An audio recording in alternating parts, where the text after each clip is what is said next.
പാർത്ഥസാരഥിരൂപേണ ശ്രാവയിത്വാ ശുഭാം ഗിരം പാർത്ഥസ്യാർത്തിഹരോ ദേവഃ കൃപാമൂർത്തിഃ സ പാതു നഃ. ഹരിഃ ഓം. അഭയം സത്വസംശുദ്ധിഃ ജ്ഞാനയോഗവ്യവസ്ഥിതിഃ ദാനം ദമഃ യജ്ഞഃ സ്വാധ്യായഃ. സ്വാധ്യായം വരെയാണ് വന്നിരിക്കുന്നത്. അധ്യേതവ്യഃ. ഈ ദൈവീ ഗുണങ്ങളൊക്കെ ചേർന്നിട്ടാണ് ചിത്തശുദ്ധി എന്ന് പറയുന്നത്. ആത്മജ്ഞാനത്തിനുള്ള അധികാരമായ ചിത്തശുദ്ധി. ആ ചിത്തശുദ്ധിയാണ് ശുദ്ധമായ ചിത്തത്തില് ഇതൊക്കെ ഉണ്ടാവണം. ആഭിജാത്യം എന്ന് പറയുന്നത് ഇതാണ് എന്നാണ്. അതുകൊണ്ടാണ് ഭഗവാൻ അഭിജാതസ്യ ഭാരത. ഇത് തന്നെയാണ് ആഭിജാത്യം. നല്ല കുലത്തിലുള്ള ആളെ ആഭിജാത്യം.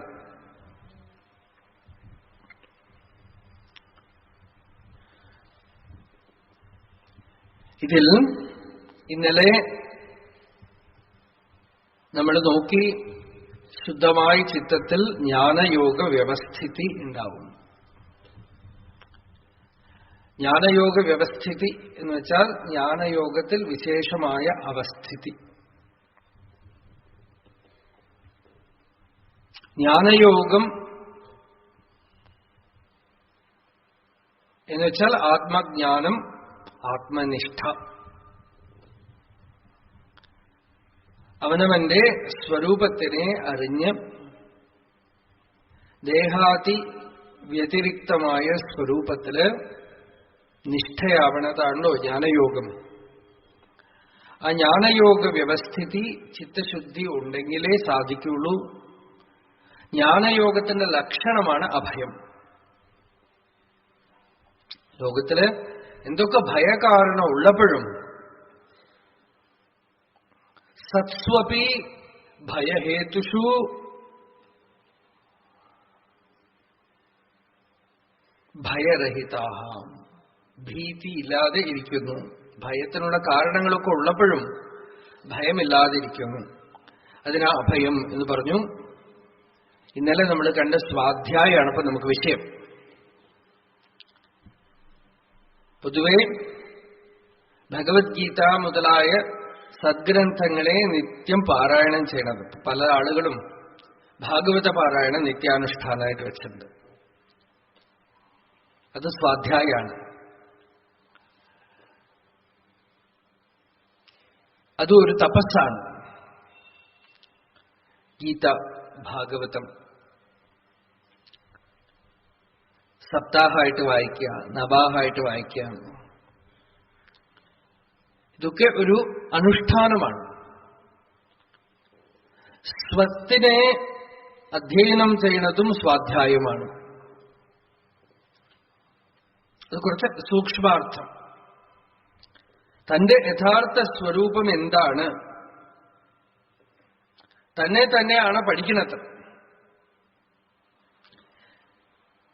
വസ്തുതന്ത്രമായ വിഷയത്തിന്, തന്റെ യഥാർത്ഥ സ്വരൂപത്തിനെ ഞാൻ ആരാണ് എന്ന് ആത്മവിചാരം ചെയ്യുന്നതും സ്വാധ്യായമാണ്. അതിനെക്കുറിച്ച് അറിയുന്നതും സ്വാധ്യായമാണ്.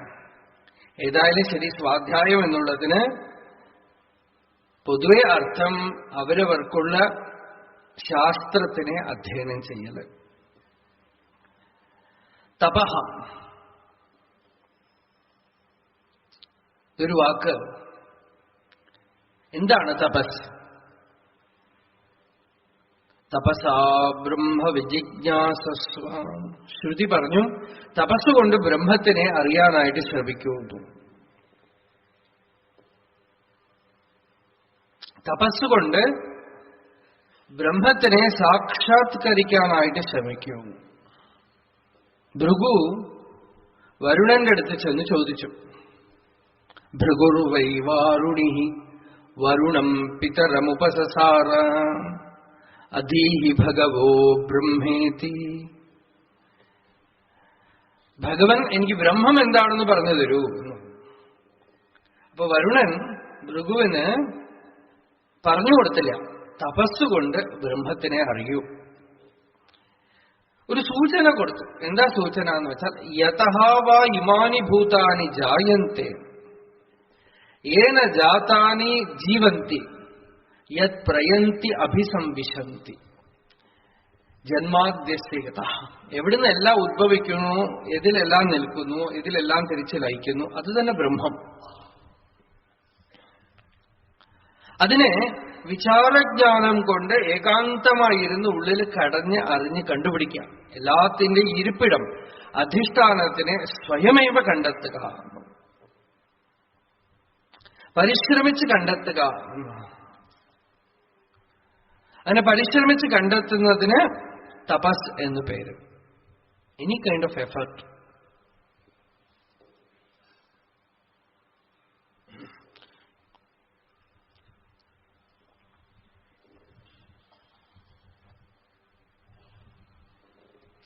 അതിന് തപസ് എന്ന് പേര്. ആചാര്യസ്വാമികൾ പറഞ്ഞു, മനസ്സസ്ഥ ഇന്ദ്രിയാണാം ച ഐകാഗ്ര്യം പരമം തപ.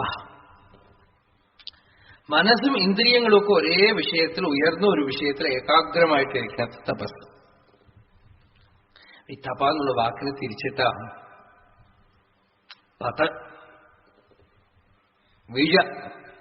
വീണ് കിടക്കുന്ന അവസ്ഥയിൽ നിന്ന് നമ്മളെ ഉദ്ധരിക്കുന്നതൊക്കെ തപസ്സാണ്.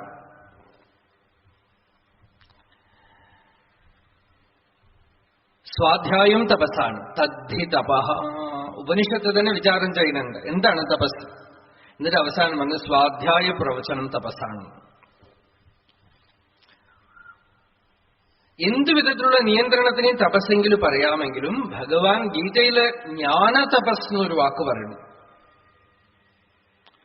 ബഹവോ ജ്ഞാന തപസാ പൂതാഹ മദ്ഭാവം ആഗതാഹ. ഒരുപാട് പേര് ജ്ഞാനമാകുന്ന തപസ്സുകൊണ്ട് പവിത്രീകൃതരായിട്ട് സംശുദ്ധരായിട്ട് എന്നെ വന്ന് പ്രാപിച്ചിട്ടുണ്ട്. ഭഗവാൻ രമണ മഹർഷിയുടെ അടുത്ത് കാവ്യകണ്ഠ ഗണപതി മുനി ചോദിച്ചു, എന്താണ് ജ്ഞാന തപസ്? ഞാൻ എല്ലാം ചെയ്തു, ജപം ചെയ്തു, യോഗം ചെയ്തു, അനുഷ്ഠാനങ്ങൾ ചെയ്തു, എല്ലാം ചെയ്തിട്ടും ഈ ജ്ഞാന തപസ് എന്താണെന്ന് എനിക്ക് ഇനിയും അറിഞ്ഞില്ല. അതുകൊണ്ട് ജ്ഞാന തപസ്സിനെ എനിക്ക് പറഞ്ഞു തരിക. അതിന് ഭഗവാൻ പറഞ്ഞു, ഈ ശരീരത്തില് ഞാൻ എന്നുള്ളത് എവിടെ നിന്ന് ഉദ്ഭവിക്കണു എന്ന് ശ്രദ്ധിച്ചാല് ഹൃദയത്തിൽ നിന്നാണെന്ന് മനസ്സിലാവും. മനസ്സ് അവിടെ ലയിക്കും. അത് തന്നെ തപസ്. മനസ്സ് അവിടെ ലയമാകും. അത് തന്നെ തപസ്.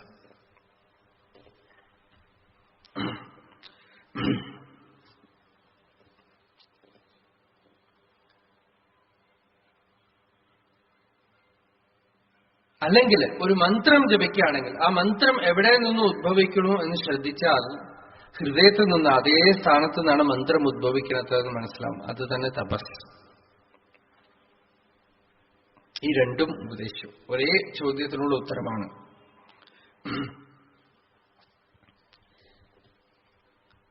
അപ്പൊ തപസ് ഉദിക്കും ഇടത്തിൽ ഒടുങ്ങി ഇരുത്തൽ. മനസ്സ് എവിടുന്ന് ഉദ്ഭവിക്കണോ അവിടെ തന്നെ അടങ്ങിയിരിക്കണത് തപസ്സാണ്. ഉദിക്കുന്ന സ്ഥലത്ത് മനസ്സ് അടങ്ങണത് തപസ്സാണെന്ന്. ഉദിക്കും ഇടത്തിൽ ഒടുങ്ങി ഇരുത്തൽ. എവിടുന്ന് മനസ്സ് ഉദിക്കുന്നുവോ ഹൃത് സ്ഥലയെ മനസ്വസ്ഥതാക്രിയ ഭക്തിയോഗ ബോധാശ്ച നിശ്ചിതം. ഹൃദയസ്ഥലത്തില് മനസ്സ് സ്വസ്ഥമായിട്ട് അടങ്ങിയിരിക്കൽ ഭക്തിയാണ്, യോഗമാണ്, കർമ്മമാണ്, ജ്ഞാനമാണ്. അത് തന്നെ തപസ് എന്ന് പറഞ്ഞു.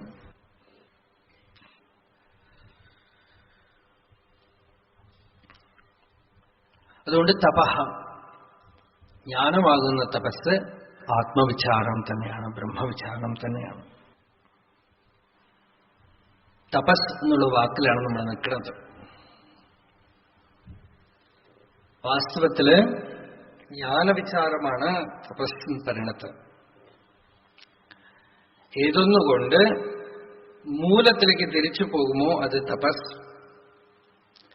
ശരീരത്തിനെയും മനസ്സിനെയും നിയമനം ചെയ്യുന്നതൊക്കെ തപസ്സാണെങ്കിലും നമ്മുടെ ലക്ഷ്യം ആത്മജ്ഞാനമായിട്ടിരിക്കുന്നത് കൊണ്ട് ഭഗവാൻ പറഞ്ഞതും ജ്ഞാന തപസ് എന്നൊരു വാക്ക് പറഞ്ഞതുകൊണ്ടും സ്വാധ്യായത്തിന് ശേഷം വരുന്നതുകൊണ്ടും ശ്രവണത്തിന് ശേഷമുള്ള മനനം, നിധിധ്യാസനം ഇതൊക്കെയാണ് തപസ്.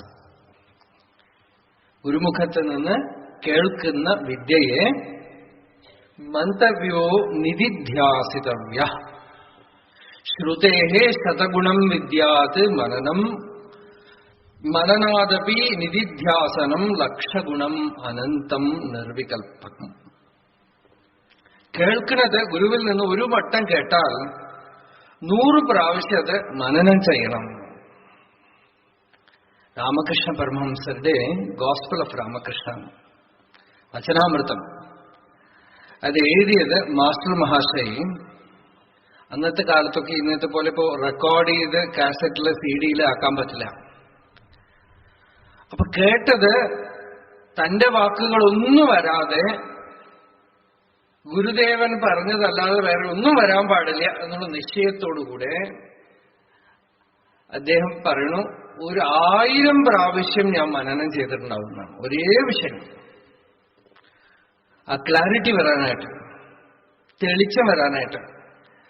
അപ്പൊ ആ മനനം ഒരു തപസ്സാണ്. എല്ലാറ്റിനു മേലെ ശാന്തിയായിട്ടിരിക്കുന്നത് തപസ്സാണ്. നിശ്ചലത തപസ്സാണ്. ചലനം പ്രകൃതിയുടെ സ്വഭാവമാണ്. നിശ്ചലത പ്രകൃതിയിലില്ല. We have to regain that. നിശ്ചലതയിലേക്ക് വിഡ്രോ ചെയ്യണം, അല്ലേ? സൃഷ്ടിസ്ഥിതി സംഹാരാദികളൊന്നും ഇല്ലാത്ത സ്ഥിതി, നിസർഗം, സർഗംഹീനമായ സ്ഥിതി. സൃഷ്ടി സ്ഥിതി സംഹാരമില്ലാത്തത് എവിടെ? നമ്മൾ സുഷുപ്തിയിൽ ദിവസം അനുഭവിക്കുന്നുണ്ട്. അവിടെ ശരീരമില്ല, മനസ്സില്ല, ബുദ്ധിയില്ല, ഒന്നുമില്ല, സുഖമായിട്ടുള്ളൂ. അതേപോലെ ജാഗ്രതത്തില് ചിത്തവൃത്തികളില്ല, അഭിമാനമില്ല, കേവല നിശ്ചലമായ യോഗസ്ഥിതി. ഇതാണ് സിദ്ധന്മാരൊക്കെ പറഞ്ഞു ചുമ്മാ ഇരു എന്ന് പറഞ്ഞു. സത്സംഗത്തിൽ ചുമ്മാ ഇരുന്നാൽ വളരെ സുഖമായി.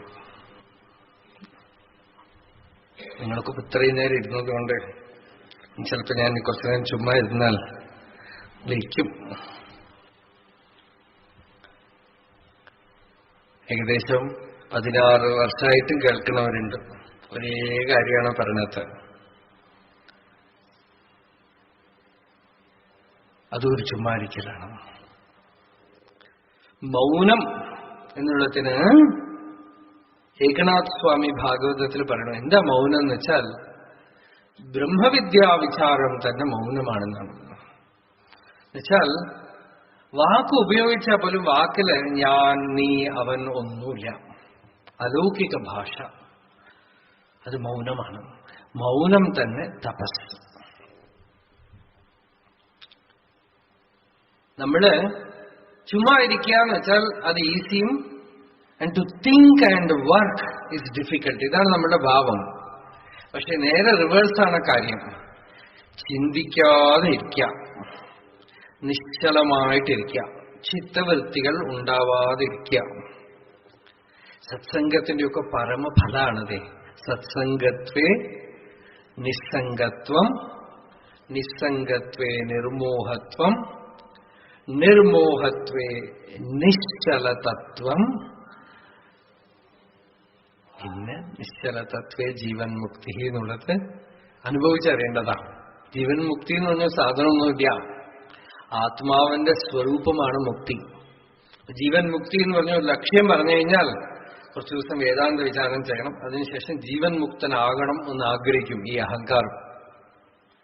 അത് കഴിഞ്ഞിട്ട് പറയും ഞാനൊരു മരത്തിന്റെ ചോട്ടിലിരുന്നു, എനിക്ക് ഇപ്പൊ പുതിയ ആളുകൾ പറയുന്ന ഒരു വാക്കാണ്, എൻലൈറ്റൻമെന്റ് ഉണ്ടായി, ഇന്ന് മുതൽ ഞാൻ ജീവൻ മുക്തനാണ്.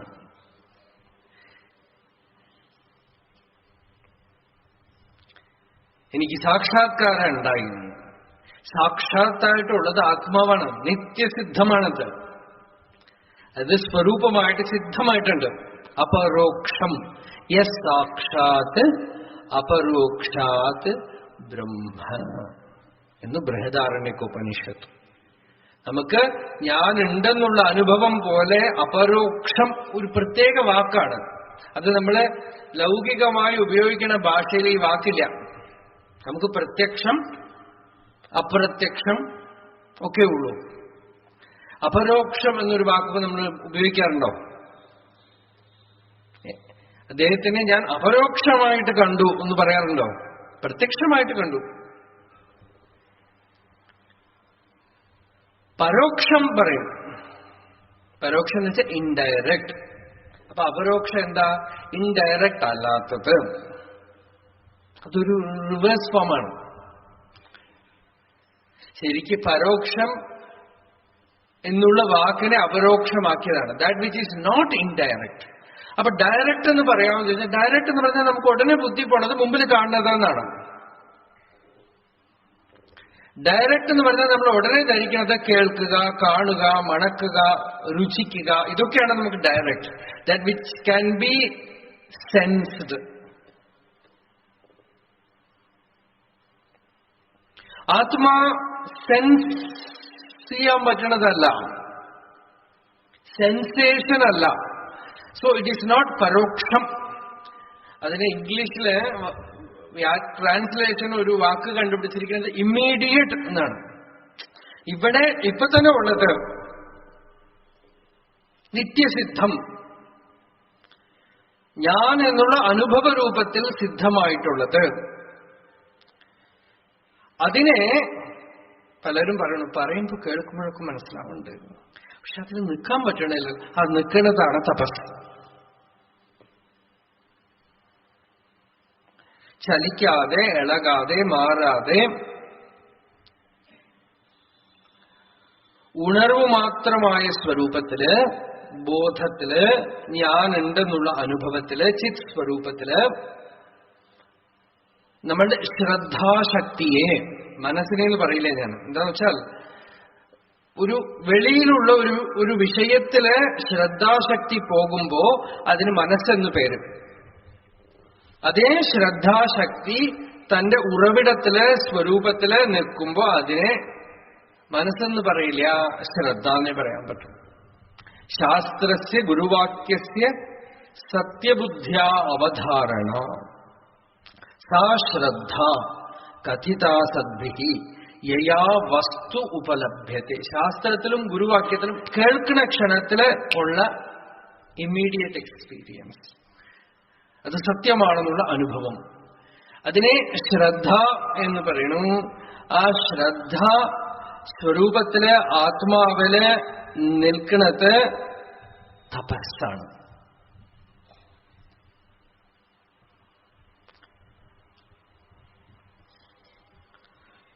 ആ തപസ്സിന് വളരെ മുഖ്യമായിട്ടുള്ള കാര്യം എന്താ? ഒരു സൂചിയുടെ ഉള്ളിലേക്ക് നൂല് കിടക്കണമെങ്കിൽ അതില് പിശിലില്ലാതിരിക്കണം, എന്നാലേ കിടക്കുള്ളൂ. അതേപോലെ ചിത്തത്തില് പിശിലില്ലാതിരിക്കണം, എന്നുവെച്ചാൽ പലതരത്തിലുള്ള ചലനങ്ങളില്ലാതിരിക്കണം. ഒരേ ഐഡിയൽ. മനസ്സി ഏകം വചസി ഏകം. തമിഴില് ഒരു സിദ്ധൻ പാടി, ഉള്ളൊன்று வைத்து പുറമൊன்று பேசுவார் ഉറവ് കലവാമൈ വേണ്ടും. ഉള്ളിലൊന്ന് വെച്ച് വെളിയിലൊന്ന് പറയണ ആളുകളുടെ കൂടെ കൂട്ടുകൂടാതിരിക്കണം എന്നാണ്. അങ്ങനെ പറയണതിന് അനാർജവം എന്നൊരു ദോഷം. ആർജവം എന്ന് വെച്ചാൽ സ്ട്രെയിറ്റ് ഫോർവേഡ്. മുരുകനാഥ സ്വാമി പാടി, ചിലുത്തൽ ഊത്തൽ ഇല്ലാമൈ, അങ്ങോട്ട് ഇങ്ങോട്ട് ചലിക്കലില്ലാത്ത സ്ഥിതി. ആർജവയുക്തനാണ് അർജുനൻ. അർജുനൻ എന്നുള്ള വാക്കിനർത്ഥം വെളുത്തതെന്നൊരർത്ഥമുണ്ട്. മരുതമരത്തിന് അർജുനവൃക്ഷം എന്ന് പേരുണ്ട്. അതുകൊണ്ട് തമിഴ്നാട്ടിലൊരു ക്ഷേത്രത്തിന് മധ്യാർജുനം എന്ന് പേര്. സംസ്കൃതത്തില്, തമിഴില് തിരുവിടൈ മരുതൂർ എന്ന് പേര്. 2 മരുതവൃക്ഷങ്ങൾക്ക് നടുവിൽ ഉണ്ടായ ശിവലിംഗം. അവിടെയാണ് ശങ്കരാചാര്യര് ശിവലിംഗത്തിനെ കൊണ്ട് അദ്വൈത തത്വം ഉപദേശിപ്പിച്ചു എന്നാണ് കഥ. എന്താന്ന് വെച്ചാൽ അവിടെയുള്ള ഭക്തന്മാരുടെ അടുത്തൊക്കെ പോയി ഉപദേശിച്ചപ്പോ അവര് പറഞ്ഞു, ഈ ഉപദേശിക്കലൊന്നും ഞങ്ങൾക്ക് ശരിയാവില്ല, ഞങ്ങൾക്ക് ഈ ശിവൻ പ്രത്യക്ഷ ദേവതയാണ്, ശിവനെ കൊണ്ട് പറയിപ്പിക്കണം എന്ന് പറഞ്ഞു. അപ്പൊ ആചാര്യസ്വാമി ഫസ്റ്റില് ഈ കേരളക്കാര് സമരം അന്ന് തുടങ്ങിയതാ. ഇന്ന് തുടങ്ങിയൊന്നുമല്ല. ആദ്യമായിട്ട് സമരം ചെയ്തത് ശങ്കരാചാര്യരാണ്. അദ്ദേഹം ശിവന്റെ മുമ്പില് പറഞ്ഞു, ഈ അദ്വൈത തത്വം എല്ലാരും കേൾക്കും ഉപദേശിച്ചിട്ടില്ലെങ്കിൽ ഞാൻ ഇവിടുന്ന് പോവില്ല, ഇനി ഒരു പ്രചാരം ഒരു പ്രവൃത്തിയും ചെയ്യില്ല എന്ന് പറഞ്ഞ് അവിടെ ഇരുന്നു എന്നാണ്. അപ്പൊ ആ മധ്യാർജുന ക്ഷേത്രത്തിൽ എല്ലാ ഭക്തന്മാരും കേൾക്കുന്ന രീതിയിൽ അദ്വൈത തത്വം ഭഗവാൻ ഉപദേശിച്ചു. ആ മധ്യാർജുന ക്ഷേത്രത്തിന് ഒരുപാട് മഹിമകളുണ്ട്. ഒന്നിങ്ങനെ ശങ്കരാചാര്യര് ഉപദേശിപ്പിച്ചു ഭഗവാനെ കൊണ്ട്. മറ്റൊന്ന് അവിടെ ശ്രീധരയ്യാവാള് എന്ന് പറഞ്ഞ ഒരു 200 വർഷം മുമ്പുണ്ടായിരുന്ന ഒരു മഹാത്മാവ് ശരീരത്തോടുകൂടെ മറഞ്ഞുപോയി എന്നാണ്. 2000 വർഷം മുമ്പുള്ള കഥയല്ല, ഒരു 200-250 വർഷം മുമ്പ് ഉണ്ടായിരുന്ന ഒരു മഹാപുരുഷൻ, സദാശിവ ബ്രഹ്മേന്ദ്ര സ്വാമികളുടെ ഒക്കെ കാലത്തുണ്ടായിരുന്നു. ഒരു വലിയ ശിവഭക്തൻ ആ ശ്രീകോവിലില് ശരീരത്തോടെ മറഞ്ഞുപോയത്രേ. അതൊക്കെ മധ്യാർജുന ക്ഷേത്രം. ഇതിപ്പോ സാന്ദർഭികമായിട്ട് ഞാൻ പറയാണ്. അർജുനം എന്നുള്ള വാക്കിന് അർത്ഥം പറയുമ്പോൾ പറയാണ്, അർജുനം എന്ന് വെച്ചാൽ വെളുത്തത് എന്നർത്ഥം, അർജുനം എന്ന് വെച്ചാൽ മരുതമരം എന്നർത്ഥം, അർജുനം എന്ന് വെച്ചാൽ ആർജവയുക്തൻ അർജുനൻ, സ്ട്രേറ്റ് ഫോർവേഡ്, നേരെ ചൊവ്വ, വളവൊന്നുമില്ല, അതില് കാപട്യമൊന്നുമില്ല. അതുകൊണ്ട് ആർജവം എന്നുള്ളത് ഒരു തപസ്. അതുകൊണ്ടാണ് ഭഗവാൻ ഈ 5 പേരിൽ അർജുനന് തന്നെ ബ്രഹ്മവിദ്യ ഉപദേശിക്കുന്നത്. ധർമ്മപുത്രർക്ക് ആർജവില്ലേ എന്ന് ചോദിച്ചാൽ, ധർമ്മപുത്രർക്ക് ഭഗവാനേക്കാളും കൂടുതൽ വിശ്വാസം തന്റെ കോൺസെപ്റ്റ്സിലാണ്, ധർമ്മത്തിലാണ്. അതുകൊണ്ടാണ് ഒരു ജനമേജയൻ കൃഷ്ണന്റെ അടുത്ത് ചോദിച്ചു അത്രേ. അങ്ങനെയൊരു കഥ, ഇതൊന്നും മഹാഭാരതത്തിലുള്ള കഥയല്ല. ജനമേജയൻ കൃഷ്ണനോട് ചോദിച്ചു, ഭഗവാനെ, എന്റെ മുത്തശ്ശൻ ചൂത് കളിക്കുമ്പോ അങ്ങ് എന്തേ രക്ഷിക്കാത്തതെന്ന് ചോദിച്ചു. അതിന്നാണല്ലോ ഈ കുഴപ്പം മുഴുവൻ വന്നത്. അപ്പൊ ഭഗവാൻ പറഞ്ഞു, ഞാൻ രക്ഷിക്കുമായിരുന്നു, പക്ഷെ അയാൾക്ക് അതൊന്നും ആവശ്യമില്ല. അയാൾ ഒന്നാമത് എന്നോട് ചോദിച്ചിട്ടല്ല ചൂത് കളിക്കാൻ പുറപ്പെട്ടത്. അയാൾ തീരുമാനിച്ചു, ആര് പറഞ്ഞു കൊടുത്തു ഇയാളുടെ അടുത്ത് ചൂത് കളിക്കണത് ധർമ്മമാണോ എന്ന് ഏതെങ്കിലും ശാസ്ത്രം പറഞ്ഞു, അയാൾ തീരുമാനിച്ചു ചൂത് കളിക്കൽ ധർമ്മം, രാജാവിന്റെ ധർമ്മം. അതാണ് ധർമ്മ പ്രോജ്ജിത കൈതവ എന്ന് ഭാഗവതം പറഞ്ഞു. ഈ കപടത്തിനൊക്കെ ധർമ്മമാക്കി തീർക്കും നമ്മള്. അപ്പൊ ചൂത് കളിക്കുന്നത് ഒരു ധർമ്മമാണെന്ന് ഒന്നാമത് അയാൾ തീരുമാനിച്ചു. രണ്ടാമത് പിന്നെയും ഞാന് പോയാ പോട്ടെ, നമ്മുടെ യുധിഷ്ഠിരനല്ലേ എന്ന് ഒരു ചാൻസ് കൊടുത്തു. എന്താന്ന് വെച്ചാൽ ഈ ദുര്യോധനനുള്ള വിവേകം പോലും ഇയാൾക്ക് ഉണ്ടായിരുന്നില്ല. ദുര്യോധനൻ പറഞ്ഞു, എനിക്ക് കളിക്കാൻ അറിയില്ല, അതുകൊണ്ട് എനിക്ക് പകരം ശകുനി മാമ കളിക്കും എന്നൊന്ന് കൊടുത്തു. അപ്പൊ ഭഗവാൻ പറഞ്ഞു, ഞാൻ തയ്യാറായിട്ടിരിക്കുകയായിരുന്നു, ഈ യുധിഷ്ഠിരൻ ഇത്തിരിയെങ്കിലും വിവരം ഉണ്ടെങ്കിൽ എനിക്കും കളിക്കാനൊന്നും അത്ര നിശ്ചയില്ല, എനിക്ക് പകരം കൃഷ്ണൻ കളിക്കുന്നു പറഞ്ഞ് കൊടുക്കായിരുന്നില്ലേ, ഞാൻ 5 മിനിറ്റ് കൊണ്ട് ഇത് അവസാനിപ്പിക്കായിരുന്നു, റെഡിയായിട്ടിരിക്കുകയായിരുന്നു, ചെയ്തില്ല. അപ്പോ ഭഗവാൻ പറഞ്ഞത്, ധർമ്മപുത്രർക്ക് ഭഗവാന്റെ അടുത്ത് അത്ര ശ്രദ്ധ പോരാ. ഈ മഹാഭാരത യുദ്ധം കഴിഞ്ഞിട്ടും ഭാഗവതം പറയണ്ട്, ധർമ്മപുത്രർക്ക് അറിയാം എന്നെ കാരണം ഇത്ര പേര് മരിച്ചു, ഇത്ര വലിയ യുദ്ധം നടന്നു ഒക്കെ പറഞ്ഞിക്കറിയാം. അപ്പോ വ്യാസാദ്യൈ ഈശ്വരേഹാജ്ഞൈ കൃഷ്ണേന അദ്ഭുത കർമ്മണാം പ്രബോധിതോപി ഇതിഹാസൈ നാബുധ്യത ശുചാർപ്പിത. വ്യാസൻ ഉപദേശിച്ചു. വ്യാസൻ എങ്ങനെയുള്ള ആളാ? ത്രികാലജ്ഞാനിയായ വ്യാസഭഗവാൻ ധർമ്മപുത്രരുടെ അടുത്ത് പറഞ്ഞു കൊടുത്തു, ഈ യുദ്ധത്തിന് നീയൊന്നും കാരണക്കാരനല്ല, നിന്നെ ഒരു നിമിത്തമാക്കി വെച്ചുകൊണ്ട് ഈ യുദ്ധം വരണു, അത്രയേ ഉള്ളൂ, ഇതിൽ വിഷമിക്കണ്ട എന്ന് പറഞ്ഞു കൊടുത്തു. കൃഷ്ണൻ പറഞ്ഞു കൊടുത്തു, ഇതൊക്കെ നടക്കേണ്ടതാണ്, ഇതൊക്കെ കാലപുരുഷന്റെ നിശ്ചയമാണെന്ന് പറഞ്ഞു കൊടുത്തു. എന്നിട്ടും അബുദ്ധ്യത, മനസ്സിലാക്കിയില്ല എന്ന്. എന്തേ കുഴപ്പം? ശുചാർപ്പിത, ദുഃഖിക്കാനായിട്ട് വിട്ടുകൊടുത്തിരിക്കുക. ചിലർക്ക് അങ്ങനെയാ, ചിലർക്ക് ഈ ട്രാജഡിയാണ് ഇഷ്ടം. കേരളത്തില് പഴയ കാലത്തിൽ എല്ലാ മലയാള സിനിമയും ട്രാജഡിയാണ്. തമിഴ്നാട്ടിലാണെങ്കിൽ ഹീറോ മറ്റും മരിച്ചാൽ വലിയ ബഹളം ഉണ്ടാവും. ഇവിടെ എല്ലാവരും അവസാനിക്കും അല്ലേ? എന്റെ കുട്ടിക്കാലത്ത് ഞാൻ കണ്ടിട്ടുണ്ട്, വീട്ടിൽ ദുഃഖം കാരണം ഇവര് സിനിമ കാണാൻ പോകും, അവിടെ പോയിട്ട് വരുമ്പോഴും കരഞ്ഞോണ്ടേ വരും, എന്നിട്ട് അടുത്ത ദിവസം പിന്നെയും പോകും. വ്യാസാദ്യേഹി ഈശ്വരേഹാജ്ഞേഹി കൃഷ്ണേന അദ്ഭുതകർമ്മണ പ്രബോധിതോപി ഇതിഹാസൈ. ഓരോ കഥകളൊക്കെ പറഞ്ഞു കൊടുത്തിട്ടും നാബുദ്ധ്യത ശുചാർപ്പിത, ശോകത്തിനായി തന്നെ വിട്ടുകൊടുത്തിട്ട് മനസ്സിലാക്കിയില്ല. ശുചാർപ്പിത.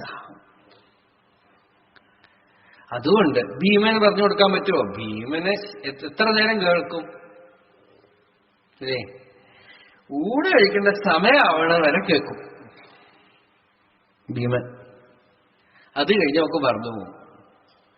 അതുകൊണ്ട് ഭീമനും കാര്യമില്ല. ചില സപ്താഹത്തിനൊക്കെ ഇത്രയൊക്കെ ആണെങ്കിൽ ഒരു 12:30 മണി വരെയൊക്കെ ആവാം. ഒരു 12:15 വന്ന് 12:45 വരെ കഷ്ടിച്ച് നിവൃത്തിയില്ലാതെ കേട്ടിട്ട് പോണവരുണ്ട്. അവിടെ കേൾക്കാൻ പറ്റുമോ? ബുദ്ധി മനസ്സ് മുഴുവൻ ചാപ്പാട്. അർജുനൻ അതുകൊണ്ട് ആർജവയുക്തനാണ്, സ്ട്രെയിറ്റ് ഫോർവേഡാണ്, നരൻ ആണ്, നരന്റെ അംശം. നരൻ എന്ന് വെച്ചാൽ നമ്മളിപ്പോ മനുഷ്യനെ നരൻ എന്ന് പറയണമല്ലോ. ഉത്തമ മനുഷ്യന്റെ ലക്ഷണം ജിജ്ഞാസയാണ്, വിവേകമാണ്. നമുക്ക് മനുഷ്യ ശരീരം ഉണ്ടാവും. ശങ്കരാചാര്യർ പറഞ്ഞു മനുഷ്യത്വം വളരെ ദുർലഭമാണെന്നുള്ളത്. ഈ പോപ്പുലേഷൻ ധാരാളം പോപ്പുലേഷൻ കൂടുണ്ട്. ഇന്നലെ ഒരു കുരങ്ങിന്റെ കഥ പറഞ്ഞില്ലേ, അതിനൊരു ശ്ലോകമുണ്ട്. ആ കുരങ്ങ് പറയണു, മനുഷ്യരൂപേണ മൃഗാശ്ചരന്തി. ശരീരം മാത്രമാണ് മനുഷ്യന്റെ എന്നാണ്.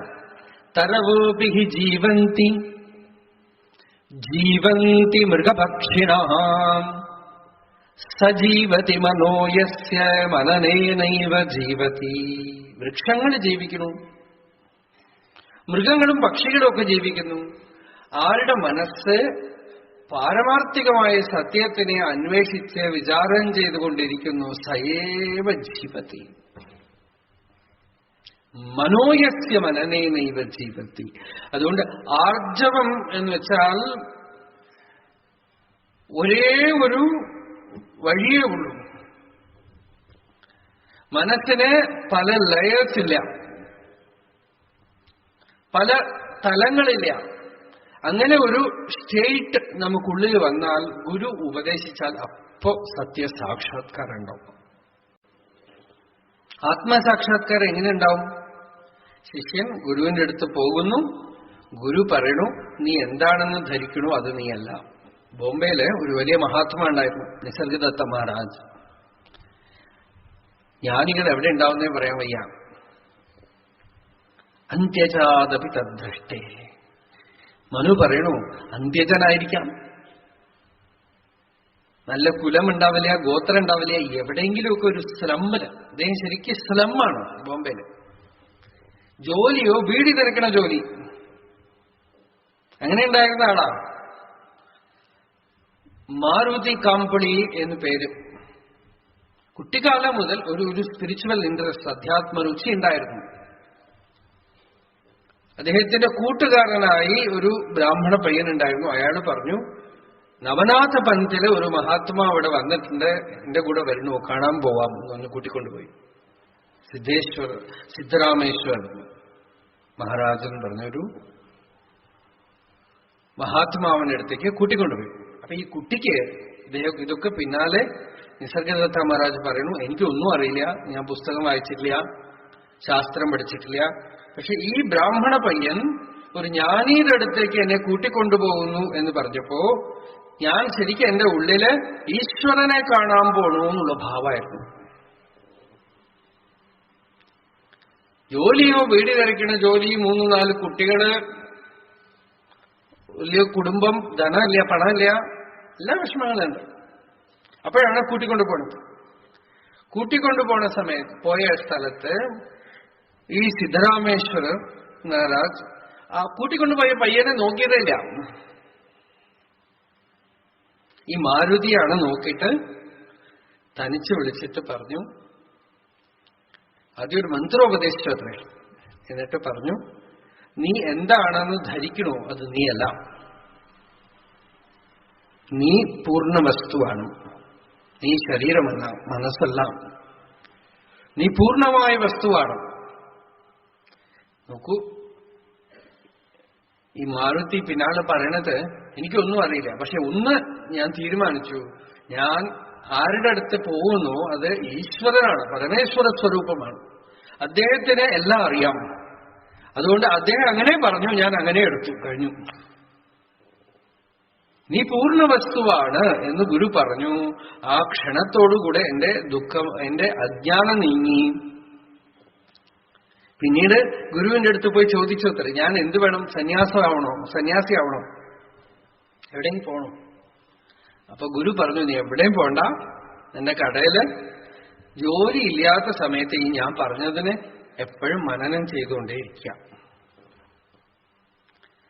നിനക്ക് ഈ ശ്രദ്ധാശക്തിയെ ഞാൻ ഉപദേശിച്ചതിലേക്ക് വിടാം, അതിൽ ഇരുന്ന് പഴക.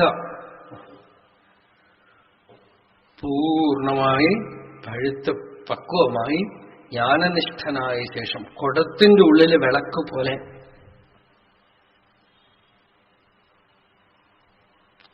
കഴിഞ്ഞ അവസാനം ഒരു 70 വയസ്സ് 75 വയസ്സിന് ശേഷമാണ് ആളുകളെ അറിയാൻ തുടങ്ങിയത് പുറത്തൊക്കെ. നല്ലോണം പഴുക്കണേ, ഊറാനിട്ട് ഈ സത്യത്തില് ഊറി കിടക്കണം, ഊറി കിടക്കണം, പ്രചരിപ്പിക്കുക, പ്രകാശിപ്പിക്കുക. ഇത് തന്നെ ഒരു സൂക്കേടായിട്ട് മാറിയിരിക്കുകയാണ് നമുക്കിപ്പോ. എവിടെയെങ്കിലും പോയിട്ട് ഒരു 2 വർഷം പഠിക്കുക, പഠിച്ചു കഴിഞ്ഞാൽ ഉടനെ പ്രചരിപ്പിക്കുക. ഈ താൻ പറയണത് എന്താണെന്ന് തനിക്ക് നിശ്ചയമില്ല. അങ്ങനെ ഊറി പരിപൂർണമായി. ഈ അനുഭവത്തിന് കാരണം എന്താ? ആർജവം, ഋജുത. ആർജവം തന്നെ ഒരു തപസ്സാണ്.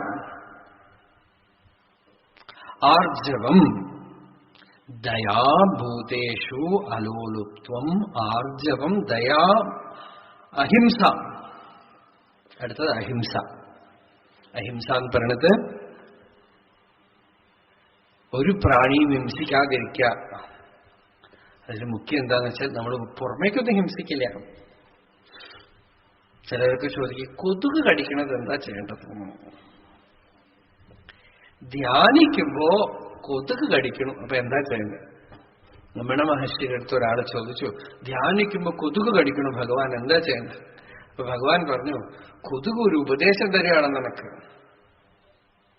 നീ എന്ത് ധ്യാന ചെയ്യണം? ഞാൻ ശരീരമല്ല, അതാണ് ഇപ്പൊ കൊതുകും പറയണത്. നീ ദേഹമല്ല എന്ന് കടിക്കുമ്പോ നീ ഞാൻ ദേഹമാണ്. കൊതുക് വലയിടാലോ അല്ലേ? കൊതുക് വലയിട്ടിട്ട് വേണമെങ്കിൽ ഇരിക്കാം. ഈ കൊതുകിനെ പോലെ മിടുക്കുള്ള ഒരു പ്രാണി വേറെയില്ല. എന്താന്ന് വെച്ചാൽ, മീനിനെ പിടിക്കണമെങ്കിൽ മീന് വലയിൽ കിടക്കും, മാനിനെ പിടിക്കണമെങ്കിൽ മാന് വലയിൽ കിടക്കും, പുലിയെ പിടിക്കണമെങ്കിൽ പുലി വലയിൽ കിടക്കും. കൊതുകിന് രക്ഷപ്പെട്ടെങ്കിൽ നമ്മൾ വലയിൽ കിടക്കണം, അത് വെളിയിൽ നിൽക്കും. ഈ കൊതുക് മാത്രമേ ഉള്ളൂ നമ്മളെ വലയിൽ ഇട്ടിട്ട് പുറത്തുനിന്ന് നോക്കിക്കൊണ്ടിരിക്കുന്ന ഒരു സാധനം അല്ലേ? ഈ സൂവിലൊക്കെ പോയിട്ട് മൃഗങ്ങളെ കാണുമ്പോ അതിനൊരു മൃഗങ്ങൾ കണ്ടുപിടിച്ചൊരു പഴി വാങ്ങിക്കുക എങ്ങനെയാണെന്ന് വെച്ചാൽ കൊതുകിനെ വിട്ടിട്ടാണ്. അതിങ്ങനെ പുറത്തുകൂടെ വന്ന് നോക്കി ശ്രുതി മീട്ടി നമ്മൾ അതിനകത്ത് വളരെ ഹാംലെസ് ആയിട്ടുള്ള ഒരു കാര്യമാണ് ഈ കൊതുക് വല എന്ന് പറയുന്നത്. പിന്നെ ഒരു സാധനമുണ്ട് ഈ ഒഡോമസ്. അത് തേച്ച് കഴിഞ്ഞാൽ പിന്നെ അടുത്തൊന്നും ഇരിക്കാൻ പറ്റില്ല. നിങ്ങളുടെ ആശ്രമത്തിൽ വൈകുന്നേരം ആയാൽ ഇങ്ങനെ ഹാളിൽ ഇങ്ങനെ ഈ ഒഡോമസ്, അത് ഈ വെള്ള സായിപ്പന്മാര് വന്നാല് അതിന്റെ ഒരു ഗന്ധം. പോട്ടെ, അതും കഴിഞ്ഞിട്ട് വേറൊരു കാര്യമുണ്ട്. ഇപ്പൊ പുതിയതായിട്ട് കണ്ടുപിടിച്ചിരിക്കുന്ന കാര്യമാണ് ഈ ടെന്നീസ് ബാറ്റ് പോലെ ഒരു സാധനം വെച്ച് പറഞ്ഞ് അടിക്കാം. അത് അടിക്കാൻ തുടങ്ങിയ രാത്രി മുഴുവൻ അടിച്ചുകൊണ്ടിരിക്കും. എന്താന്ന് വെച്ചാൽ കൊതുക് അവസാനിക്കുകയില്ല, കൂടിക്കൊണ്ടേയിരിക്കും. ഇവർക്ക് മനസ്സിലായില്ല. ഒരു വീട്ടിലൊരമ്മ പറഞ്ഞു, ഇത് അടിച്ചാൽ എന്താ ഈ കൂടിക്കൊണ്ടേയിരിക്കണത്? അതിപ്പോ നാച്ചുറൽ. എന്താന്ന് വെച്ചാൽ ഒരാൾ മരിച്ചാൽ ദായാദികളൊക്കെ വരും. ഇതിപ്പോ നിങ്ങൾക്ക് മാത്രമാണോ ഉള്ളത്? അല്ലേ? സ്ഥലത്ത് പോനാ പേരന്മാർ, പേത്തിമാർ, മരുമ എല്ലാരും വരാണോ അല്ലയോ? അത് മാറി ഒരു കുഷ്ടപ്പറ്റും എല്ലാം ഇറ്റ് ഇൻവൈറ്റ്സ് ഓൾ. അങ്ങനെ നിങ്ങൾ എത്ര എണ്ണത്തിനെ കൊല്ലണോ അത്രയും ആളുകളുടെ ബന്ധുക്കള് അവിടെ വരും. ഹിംസ ഒരു പരിഹാരമേ അല്ല ഇൻ എനി ഫോം. നിങ്ങൾ ഹിംസിച്ചോളൂ. ഹിംസയുടെ ആ അലകള്, ആ തരംഗങ്ങള് ഉണ്ടായിക്കൊണ്ടേയിരിക്കും. കൂടുതൽ കൂടുതൽ മനസ്സിന് വിഷമുണ്ടായിക്കൊണ്ടേയിരിക്കും. അഹിംസ പ്രതിഷ്ഠായാം തത്സന്നിധോ വൈരാഗ്യാഗ. വെറുപ്പ്, വിദ്വേഷം, ഇതൊക്കെ ഹിംസയാണ്. അസൂയ ഹിംസയാണ്. അസൂയ വന്നാൽ മതി. അവന് മാത്രം ഇങ്ങനെ വന്നു ഹിംസിച്ചു കഴിഞ്ഞു.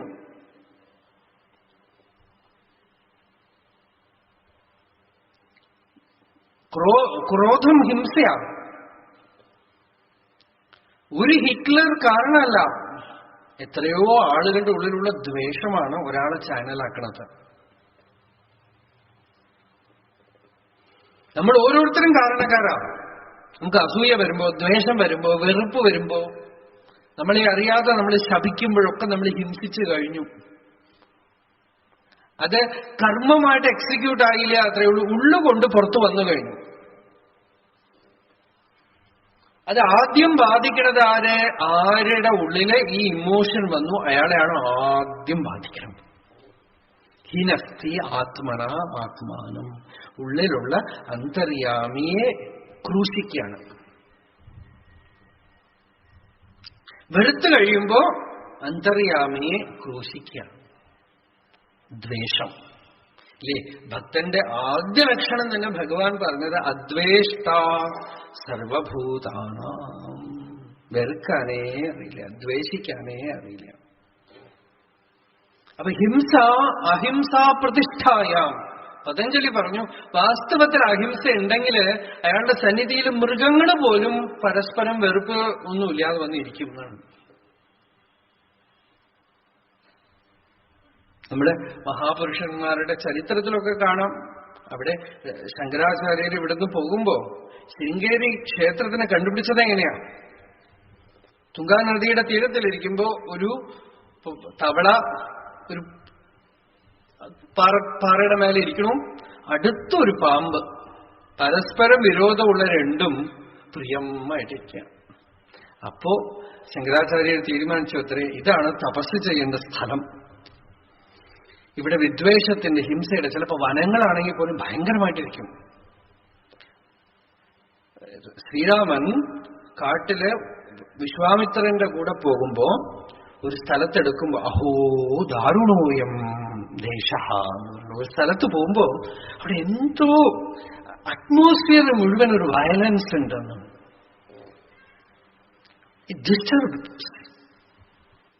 എന്താണ് കാരണം? അപ്പോ വിശ്വാമിത്രൻ പറഞ്ഞു കൊടുക്കണു, ഇവിടെ പണ്ട് ഇങ്ങനെ നടന്നു, ഇന്ന കാര്യങ്ങൾ നടന്നു, ഇന്ന വിഷയങ്ങൾ നടന്നു, ഇന്ന ആളുകൾ വധം ചെയ്യപ്പെട്ടു, വിഷമങ്ങളുണ്ടായി.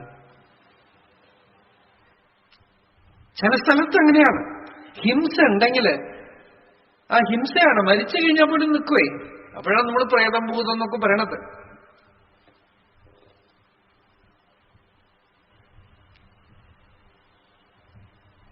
അത് ഉള്ളിന്ന് പോണം.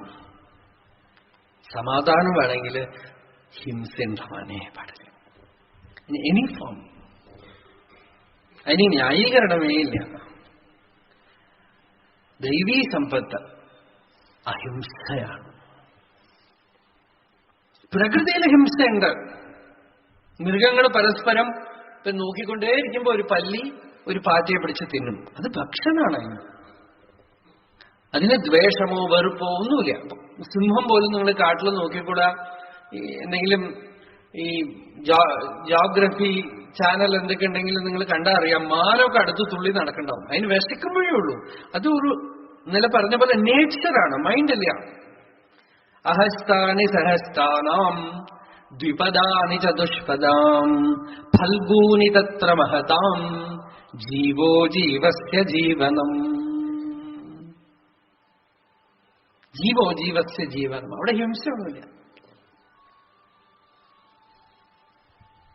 അതുകൊണ്ട് അഹിംസ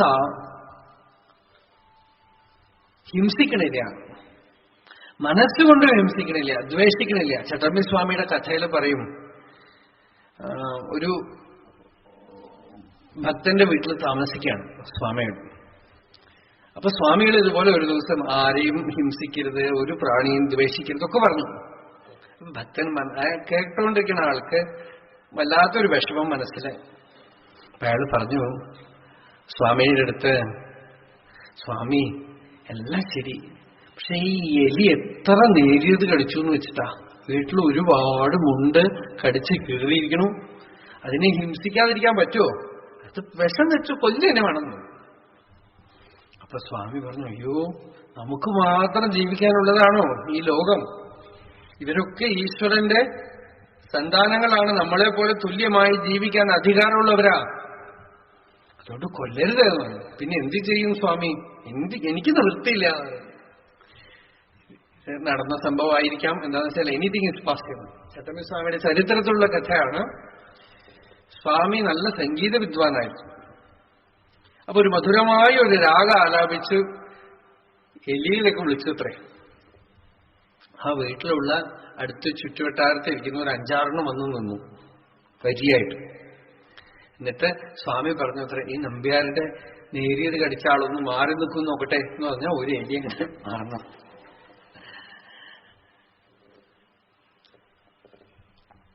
എന്നിട്ട് പറഞ്ഞത്രേ, അരുതട്ടോ, കടിക്കരുത്, അവര് നമുക്ക് വിഷം വയ്ക്കും എന്ന് പറഞ്ഞത്രേ. എന്നുവെച്ചാൽ എലിയുടെ കൂടെ താൻ താതാത്മ്യം പ്രാപിച്ചിട്ട്, അരുതട്ടോ അവര് നമുക്ക് വിഷം വയ്ക്കും, താൻ എലിയായിട്ട് മാറി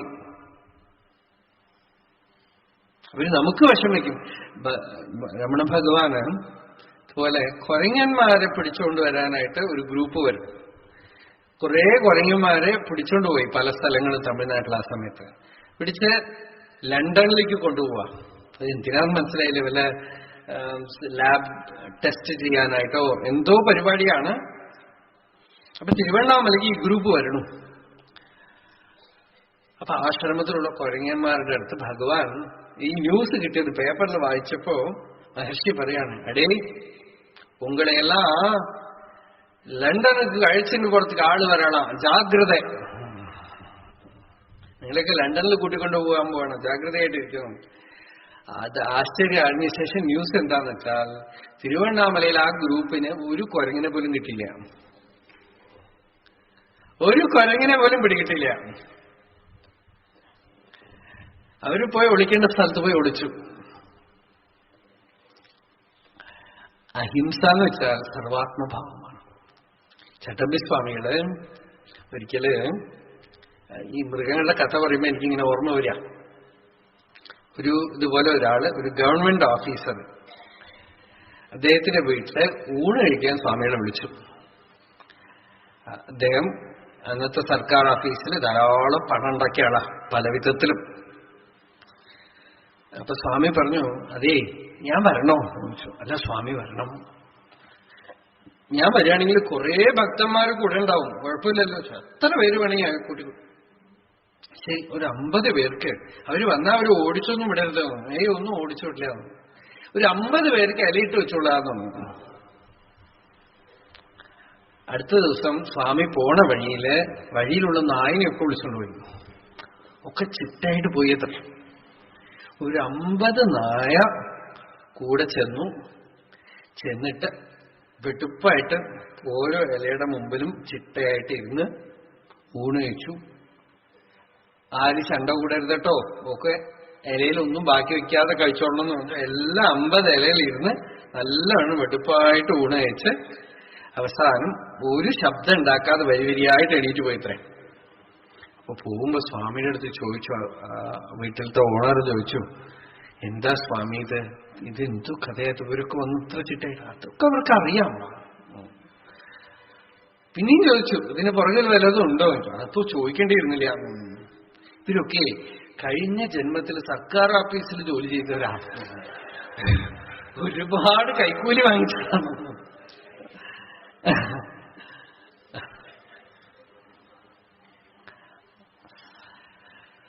അഹിംസാ പ്രതിഷ്ഠായാം തത്സന്നിധൗ വൈരത്യാഗ. പോണ വഴിയിൽ സ്വാമിയുടെ ദിവസം ഒരു നടക്കാൻ പോകും. ചട്ടമ്പി സ്വാമി രാത്രി സഞ്ചാരം ചെയ്തു, പകല് വെയിൽ കൊള്ളുകയില്ല അദ്ദേഹം. അപ്പൊ ഒരു ദിവസം വൈകുന്നേരമായ നടന്നിട്ട് രാത്രി വരും. അപ്പൊ ദിവസം വരുമ്പോ കാലിലൊരു നനവ് കാണും, ഈർന്നായിട്ട്. അപ്പൊ ഒരു ദിവസം ഈ ഭക്തൻ ചോദിച്ചു, അതൊക്കെ അനിയൻ ചെയ്യണ പണിയാ എന്ന് പറയും. അപ്പൊ ഒരു ദിവസം ഈ ഭക്തൻ കൂടെ ചെന്ന് നോക്കിയ കാട്ടിലൊരു നല്ല മലമ്പാമ്പ് അത് വന്ന് കാലിൽ ഇങ്ങനെ ചുറ്റി നിൽക്കത്രേ.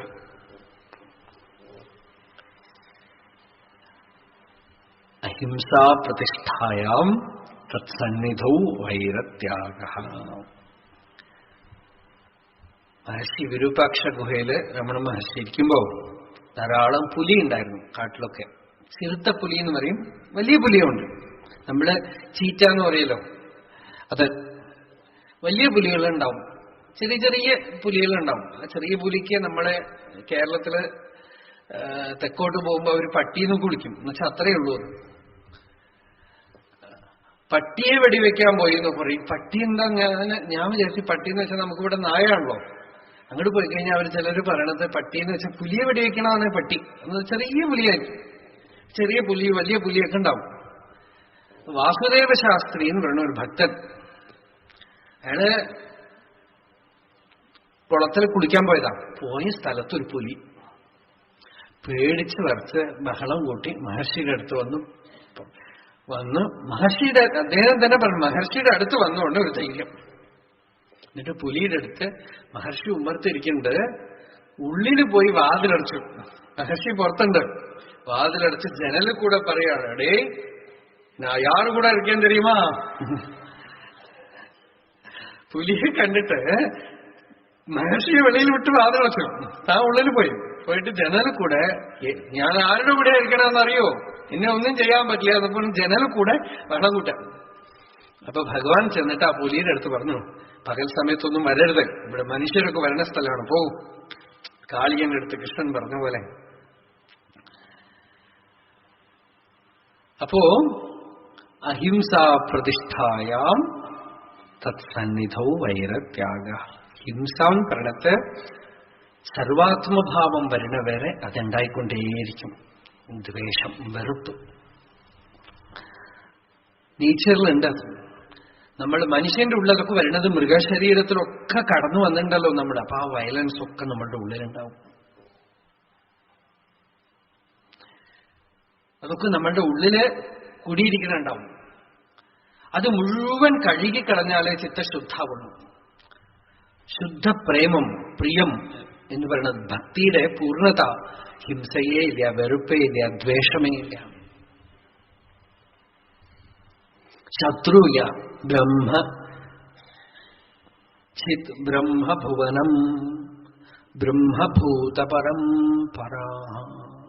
ബ്രഹ്മാഹം ബ്രഹ്മമച്ഛത്രു ബ്രഹ്മമത്മിത്രബന്ധവാ. ദൈവീ സമ്പത്ത് അതാണ്. ഭഗീരഥന് ഈ തത്വം ഉപദേശിച്ചു യോഗവാസിഷ്ഠത്തില്.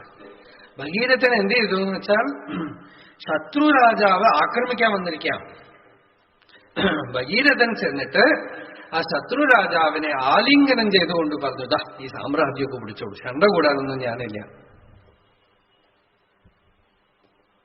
ഹിംസിക്കാനൊന്നും ഞാനില്ല, ദ്വേഷിക്കാനും ചണ്ട കൂടാനൊന്നുമില്ല. അഹിംസ പ്രതിഷ്ഠായാം തത്സന്നിധോ വൈരത്യാഗ. ഗാന്ധിജിയുടെ കയ്യില് അഹിംസ ഒരു ആയുധമായിട്ട് മാറി അല്ലേ? അതൊരു തരത്തിലൊരു വാശി പിടിക്കലാണ്. വാശി പിടിച്ചു, അതൊരു തപസ്സാക്കി മാറ്റി ഗാന്ധിജി. അതിലൊരു ഒരു ഒരു ആയുധമാക്കി മാറ്റി. അതൊരു പേഴ്സണലി ഒരാൾക്ക് ചിലപ്പോൾ ശരിയാവും.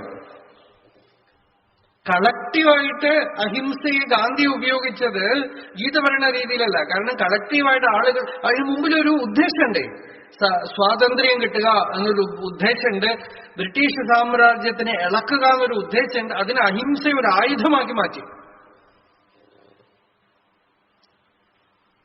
അത് കളക്റ്റീവ്.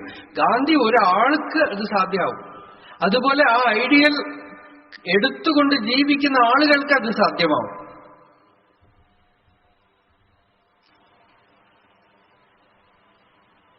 അഹിംസ പ്രതിഷ്ഠായാം വൈരത്യാഗ. അതുകൊണ്ടാണ് സുഭാഷ് ചന്ദ്രബോസ് പറഞ്ഞു, അഹിംസയിൽ എനിക്ക് വിശ്വാസമില്ല എന്ന്. It is collectively not possible. എതിരഭിപ്രായമുള്ളവരുണ്ടായിരുന്നു. അവരും സ്ട്രേറ്റ് ഫോർവേഡാണ്, അവരും രാജ്യത്തിനോട് ഭക്തിയുള്ളവരാണ്, അവരുടെ അഭിപ്രായം വേറെയായിരുന്നു, അത്രേ ഉള്ളൂ. ഭാരതത്തിനോട് ഇത്രയധികം പ്രേമമുള്ള ആളുണ്ടായിരുന്നില്ല. നമ്മുടെ ആദ്യത്തെ പ്രധാനമന്ത്രി ഒരു തലയിലെഴുത്ത് പുസ്തകം എഴുതി. എന്താന്ന് വെച്ചാൽ ഇന്ത്യയെ കണ്ടെത്തൽ, discovery of India. Subhash Chandrabose പറഞ്ഞു, I don't want to discover India. I love India. അത് നാണക്കേടല്ലേ? പ്രധാനമന്ത്രിക്ക് ഇന്ത്യയെ ഡിസ്കവർ ചെയ്യണമെങ്കിൽ നാണക്കേടല്ലേ?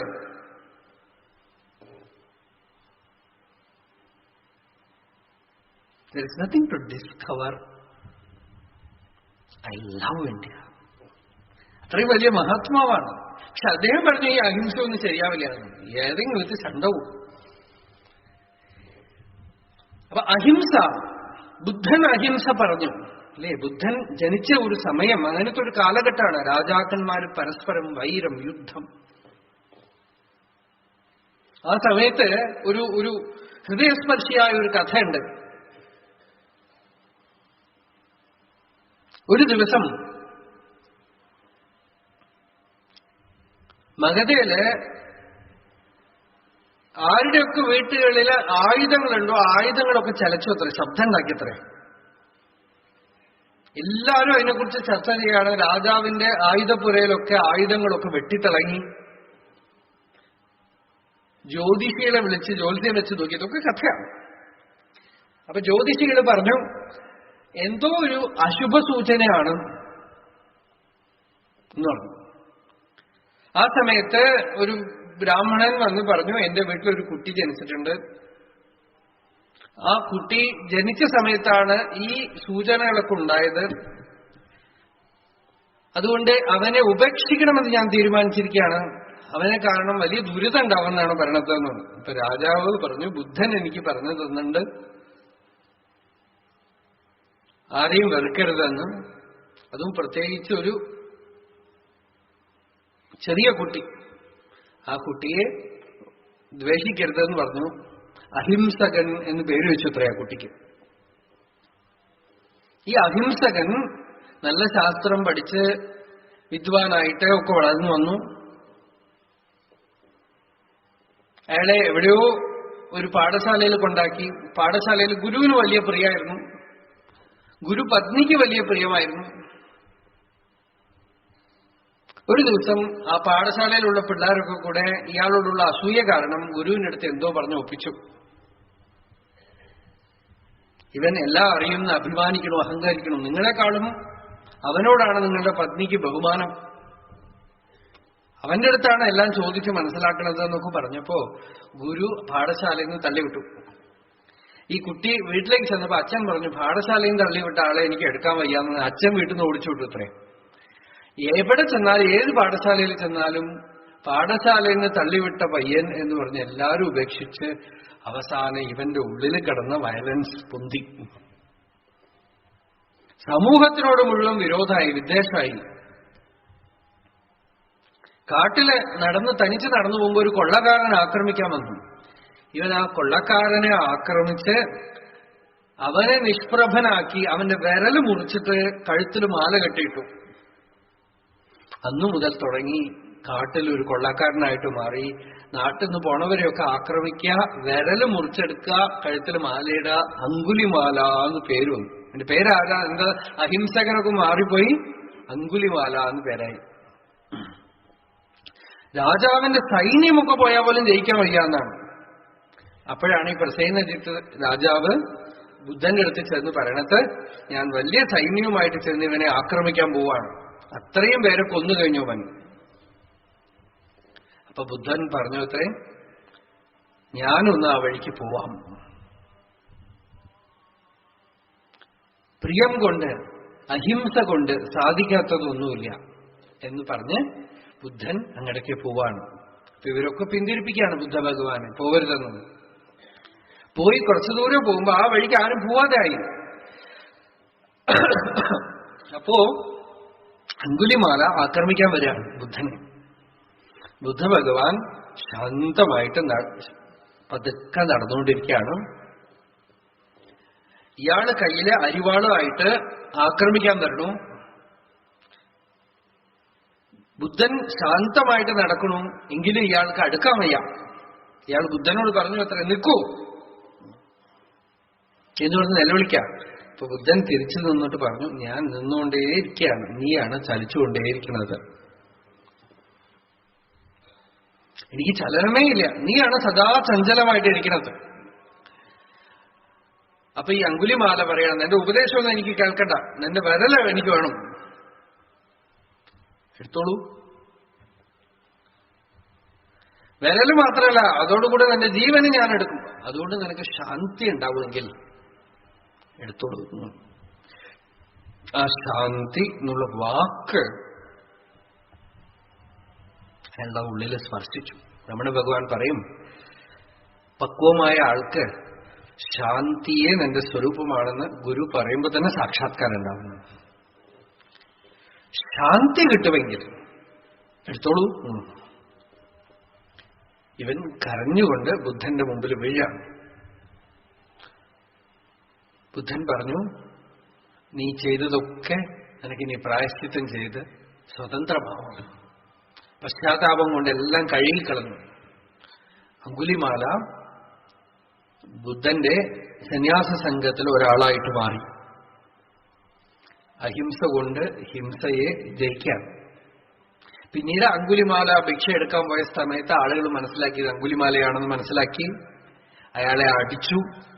സന്യാസിയായിട്ടിരിക്കുമ്പോ താൻ ചെയ്ത പാപത്തിനൊക്കെ അടി വാങ്ങിച്ച് മരിച്ചു. പക്ഷെ മരിക്കുമ്പോ ബുദ്ധഭഗവാന്റെ അടുത്ത് പറയാണ്, ഞാൻ ചെയ്ത ഹിംസയൊക്കെ ദ്വേഷമൊക്കെ ഇപ്പൊ കഴുകിക്കളഞ്ഞിരിക്കണു, എന്റെ മനസ്സ് ശാന്തമായിരിക്കണം, യാതൊരാളോടും എനിക്ക് വെറുപ്പില്ല, വിദ്വേഷമില്ല, എനിക്ക് ഒരാളോടും വാത്സല്യമില്ല, ദ്വേഷമില്ല, ഞാൻ ശാന്തനാണ് എന്ന് പറഞ്ഞുകൊണ്ട് മരിക്കുകയാണ്. അവന് നിർവാണം ഉണ്ടായി എന്ന് പറഞ്ഞു അത്രേ ബുദ്ധൻ. അപ്പൊ ശാന്തിം നിർവാണപരമാം മത്സംസ്ഥാമധിഗച്ഛതി.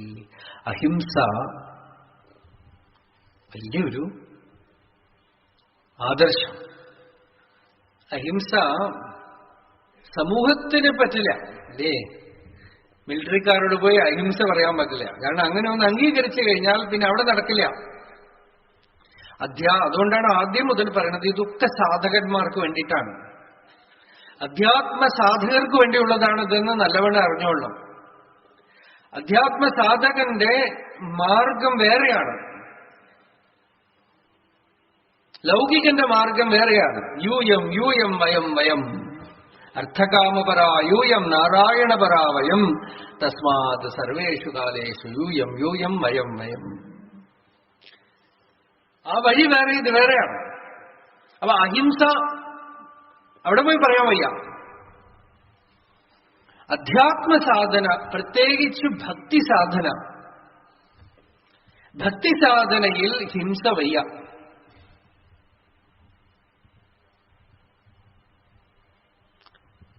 നമ്മളെ പോലെ തന്നെ ഇന്ദ്രിയങ്ങളും വേദനയും വിഷമങ്ങളുള്ള മൃഗങ്ങളെ കൊന്ന് തിന്നുക എന്നുള്ളത് വയ്യ, ഭക്തി സാധനയിൽ വയ്യ.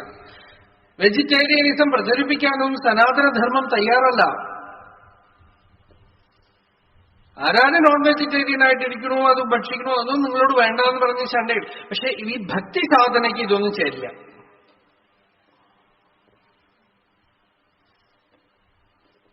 ഒരു ഐഡിയൽ പ്രചരിപ്പിക്കാൻ വേണ്ടിയിട്ടൊന്നുമല്ല. ഭക്തി സാധനയ്ക്ക് വേണോ, ഭഗവത് ഭക്തിക്ക് വേണോ, ഇതിനോടൊന്നും ഈ മാംസഭോജനം ഉപേക്ഷണീയമാണ്. നമ്മളെ പോലെ തന്നെ ഒരാൾ മഹർഷിയോട് ചോദിച്ചു, നോൺ വെജിറ്റേറിയൻ എന്ന് പറയണു, മൃഗങ്ങളെ കൊല്ലരുത് എന്ന് പറയണു, സസ്യങ്ങൾക്കും ജീവനുണ്ടല്ലോ. അപ്പോ മഹർഷി പറഞ്ഞു, നീ ഇരിക്കുന്ന പലകയ്ക്കും ജീവനുണ്ടുപ്പാ. സസ്യങ്ങൾക്ക് മാത്രമല്ല, so to the table, the chair on which you sit. Jagadish Chandra Bose Brahmananda Swami, രാമകൃഷ്ണദേവന്റെ മുഖ്യ ശിഷ്യനായ ബ്രഹ്മാനന്ദ സ്വാമിയുടെ വലിയ ഭക്തനായിരുന്നു ജെ.സി. ബോസ്. അദ്ദേഹം ചെന്നപ്പോ ബ്രഹ്മാനന്ദ സ്വാമി പറഞ്ഞു, Jagdish, why are you lingering in the animal kingdom, in the plant kingdom? The mineral kingdom is waiting for you. സസ്യങ്ങൾക്ക് ജീവനുണ്ടെന്ന് പറഞ്ഞപ്പോ കല്ലിനും മണ്ണിനും ഒക്കെ ഉണ്ട് ജീവൻ. ആര് പറഞ്ഞു ജീവൻ എന്നുള്ള കോൺസെപ്റ്റ് വെച്ചുകൊണ്ട്? ചൊവ്വയിൽ ജീവനുണ്ടോ? ചന്ദ്രനിൽ ജീവൻ, അഗ്നിയുടെ ഉള്ളിൽ ജീവനുണ്ട്. അഗ്നിക്ക് ജീവനുണ്ട്. അതിന്റെ ഉള്ളിൽ ജീവിക്കാനുള്ള പ്രാണികൾ വേറെ, അത്രയേ ഉള്ളൂ. അതിന്റെ മണ്ഡലം വേറെ. ജലത്തിനകത്തുണ്ട്.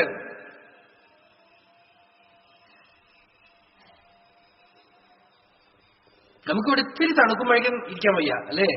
നമ്മളുടെ അക്ലമറ്റൈസേഷൻ അങ്ങനെയാണ്. ഇത് കാനഡയിൽ നിന്ന് വരുന്ന ചിലരോടൊക്കെ ചോദിച്ചു ഞാൻ, നല്ല തണുപ്പ്, ഇത്രയ്ക്ക് ഐസ് എന്നൊക്കെയാണ് പറയണത്, -30 എന്നൊക്കെയാണ് പറയണത്, ഇത്രയ്ക്ക് ഐസ് ഫോമായി. അപ്പൊ അവിടെയൊക്കെ നിങ്ങൾ എങ്ങനെ ജീവിക്കും ചോദിച്ചാൽ അവർ പറയണത് കുട്ടികളൊക്കെ ഇറങ്ങി പുറത്തുപോയി കളിക്കും, ഐസ് ഉരുട്ടിയിട്ട് ബോൾ ഫോമിലാക്കിയിട്ട് അത് കട്ടിയായിട്ട് അതുകൊണ്ട് സ്കൂളിൽ കുട്ടികൾ കളിക്കും അത്രേ. അതായത് ആ താപത്തിലേക്ക്, ആ ഒരു ടെമ്പറേച്ചർ ലെവലിലേക്ക് അക്ലമറ്റൈസ് ആയി. ഇതേ ലോജിക്ക് വെച്ചുകൊണ്ട് നോക്കൂ, ഏത് കൊടും തണുപ്പിലും ഐസിന്റെ ഉള്ളിലും എവിടെയും അവിടെ ജനിച്ച അവിടുത്തെ അങ്ങോട്ട് ജീവിക്കാം.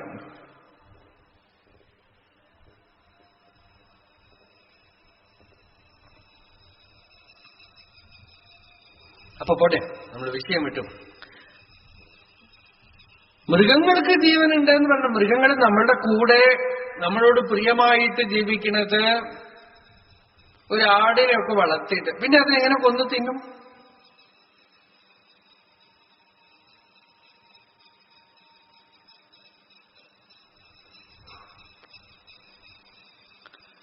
അഹിംസ പ്രതിഷ്ഠായാം. അഹിംസയില് അഹിംസ എന്നുള്ളത് ഭക്തി സാധനയ്ക്ക് വളരെ മുഖ്യം. അധ്യാത്മ സ്പിരിച്വൽ എക്സ്പീരിയൻസ് ഉള്ളിൽ വരണമെങ്കിൽ there should not be any form of violence.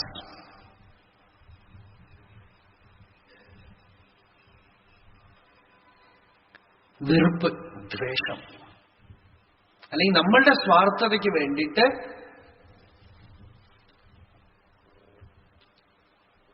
ആരെങ്കിലുമൊക്കെ ഹിംസിക്കുക.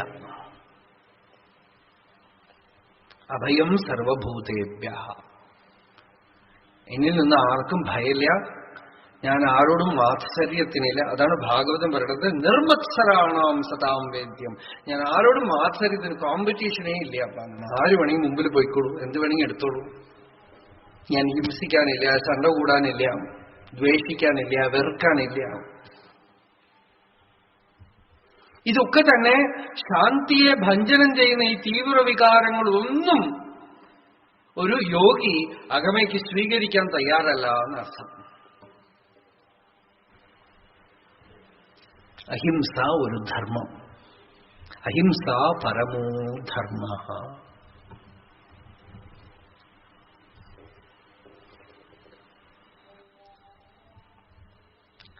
നായ് വീട്ടിൽ വളർത്തുന്നത് ഒരു തരത്തിൽ ഹിംസയാണ്. സ്വതന്ത്രമായിട്ട് പുറത്തേക്ക് അലയാൻ വിടേണ്ട മൃഗം അല്ലേ? അതിനെ കെട്ടിയിട്ട് റൂമിലിട്ട്, ചിലർ പറഞ്ഞു ഞങ്ങൾ എത്ര നന്നായിട്ടാണ് വളർത്തുന്നത്, ആ റൂമിന്റെ ഉള്ളിൽ AC ഇട്ട് കൊടുത്തിട്ടുണ്ട് നായ്ക്ക്.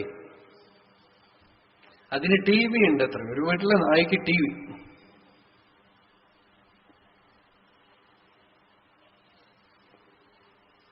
കൃപാനന്ദ വാര്യർ പറയും, ഞാൻ ഒരുപാട് പുണ്യം ചെയ്താൽ അന്നത്തെ കാലത്ത് അമേരിക്കയിൽ പോയി നായായിട്ട് ജനിക്കുന്നു പറയും. എന്താണെന്ന് വെച്ചാൽ നായിക്ക് എല്ലാ സൗകര്യം ചെയ്തു. ഇപ്പൊ ഇവിടെയൊക്കെ ഒരുപാട് പേര്. പക്ഷെ ഒരു കാര്യം എന്താണെന്ന് വെച്ചാൽ ആരും നമ്മുടെ അവിടുത്തെ നായൊന്നും വളർത്തുന്നില്ല. നോക്കി ഈ വാല് മുറിഞ്ഞ പട്ടിയും ഹിപ്പി പോലെയുള്ള പട്ടിയൊക്കെയാണ് വളർത്തുന്നത്. അതിന്റെ ഒരു ദുരിതം എന്താന്ന് വെച്ചാൽ അതിങ്ങനെ ജനലിൽ കൂടെ ഇങ്ങനെ നോക്കിക്കൊണ്ടിരിക്കുമ്പോൾ നമ്മുടെ നാട്ടിലെ നായ്ക്കളൊക്കെ റോഡിൽ പോയിട്ട് ഗേറ്റിന്റെ മുമ്പിൽ അതിനൊരു ഗംഭീരമായിട്ടൊരു നോട്ടുണ്ട്. അതിന് സ്വാതന്ത്ര്യമില്ല അല്ലേ? അതൊരു ഹിംസയാണ്. ബന്ധുവെ കാഞ്ചനക്കൂട്ടിലാണെങ്കിലും ബന്ധനം തന്നെ പാരിൽ. ഏത് കൂട്ടിലിട്ടിട്ട് എന്തൊക്കെ എങ്ങനെയൊക്കെ ചെയ്ത് വളർത്തിയാലും ബന്ധനല്ലേ, ഹിംസല്ലേ? അഹിംസ, സത്യം, യാഥാതഥ്യവചനം, അതാണ് സത്യം. ശരിക്കും സത്യം അനലൈസ് ചെയ്ത് പോയി കഴിഞ്ഞാൽ ബ്രഹ്മസത്യം എന്നേ പറയാൻ പറ്റുള്ളൂ. ഒരിക്കലും മാറാതിരിക്കുന്നത് ആത്മാ മാത്രമേ ഉള്ളൂ. പിന്നെ ഇവിടെ എന്തിനാ സത്യം എന്ന് പറഞ്ഞതെന്ന് വെച്ചാൽ ഉള്ളിലൊന്ന് വെച്ചുകൊണ്ട് മാറ്റി പറഞ്ഞ അസത്യം, which creates imbalance in the system. അതാണ് അസത്യം. നുണ എന്ന് വെച്ചാൽ എന്ത് പറഞ്ഞു കഴിഞ്ഞാൽ നിങ്ങളുടെ ഉള്ളില് നെഗറ്റിവിറ്റീസ് ഉണ്ടാവും, അതൊക്കെ സത്യമാണ്. ഋഷികളുടെ ഡെഫിനിഷൻ ഓഫ് സത്യം വളരെ വ്യത്യാസമാണ്. പുരാണങ്ങളൊക്കെ നോക്കിയാൽ ഇപ്പൊ മഹാഭാരതത്തിലുള്ള കഥയെ വ്യാസഭഗവാൻ ഭാഗവതത്തിൽ വരുമ്പോൾ മാറ്റി. ചില കഥകൾ മാറും. ഇതൊക്കെ റിസർച്ച് ആളുകൾക്ക് സംശയം, ഇതെങ്ങനെ മാറിയല്ലോ, ഇതിലേതാണ് സത്യം, എങ്ങനെയാണ് നടന്നത്? വ്യാസൻ പറഞ്ഞു, കഥായിമാസ്തേ കഥിതാ മഹീയസാം വിതായ ലോകേഷു യശഃ പരേയുഷാം വിജ്ഞാന വൈരാഗ്യ വിവക്ഷയാ വിഭോ വശോ വിഭൂതി നതു പാരമാർത്ഥ്യം. ഈ വചസ്സുകൊണ്ട് ഞാനൊരു വിഭൂതി, ഒരു കവിത വരച്ചു, ഒരു കവിത രചിച്ചു. ഈ കവിതയുടെ പർപ്പസ് എന്താന്ന് വെച്ചാൽ വിജ്ഞാന വൈരാഗ്യ വിവക്ഷയ. നിനക്ക് വിജ്ഞാനം ഉണ്ടാവണം, വൈരാഗ്യം ഉണ്ടാവണം. എന്താന്ന് വെച്ചാൽ സത്യം എന്ന് പറഞ്ഞാൽ വിജ്ഞാനം, വൈരാഗ്യം, ദയ, അഹിംസ, അഭയം, ഇതൊക്കെയാണ് സത്യം. സത്യസ്യ സത്യം. ഉപനിഷത്തിൽ സത്യത്തിനെ അനലൈസ് ചെയ്ത് പോണത് വളരെ വ്യത്യാസമാണ്. അതായത് സത്യം എന്ന് പറഞ്ഞാൽ ഭഗവാൻ മാത്രമാണ് സത്യം. പിന്നെ സെക്കൻഡ് ഗ്രേഡ് സത്യം എന്താന്ന് വെച്ചാൽ ഭഗവാനോട് എന്തൊക്കെ അടുപ്പിക്കുമോ അതൊക്കെ സത്യം.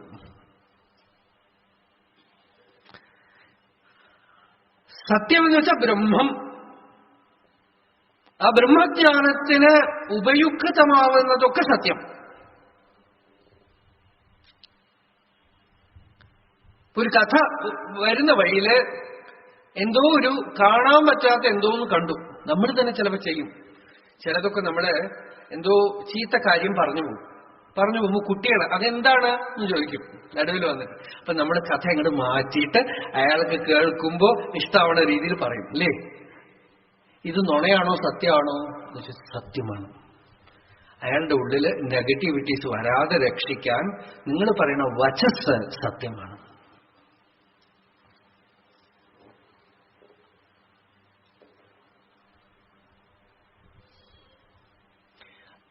ഈ കഥകളുടെയൊക്കെ പർപ്പസ് അതാണ്. ഇമാഹ കഥ വിജ്ഞാന വൈരാഗ്യ വിവക്ഷയാ.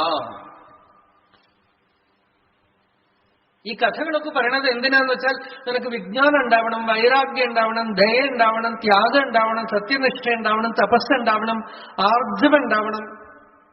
ഇതൊക്കെ ഇതി സങ്കല്പ്യ വർണ്ണയ. എങ്ങനെയാ സത്സംഗത്തിൽ ഇരിക്കേണ്ടത്, എങ്ങനെയാ ഭാഗവതം പറയണമെന്ന് ചോദിച്ചാൽ വ്യാസൻ പറഞ്ഞു, യഥാ ഭക്തി നൃണാം ഭവിഷ്യതി തഥാ സങ്കല്പ്യ വർണ്ണയ. കേൾക്കണവർക്ക് എങ്ങനെ ഭക്തി വരുമോ, എങ്ങനെ ധ്യാനം വരുമോ, എങ്ങനെ ത്യാഗം വരുമോ, എങ്ങനെ ശാന്തി വരുമോ അതിനെ സങ്കല്പിച്ചിട്ട് വർണ്ണിക്കും.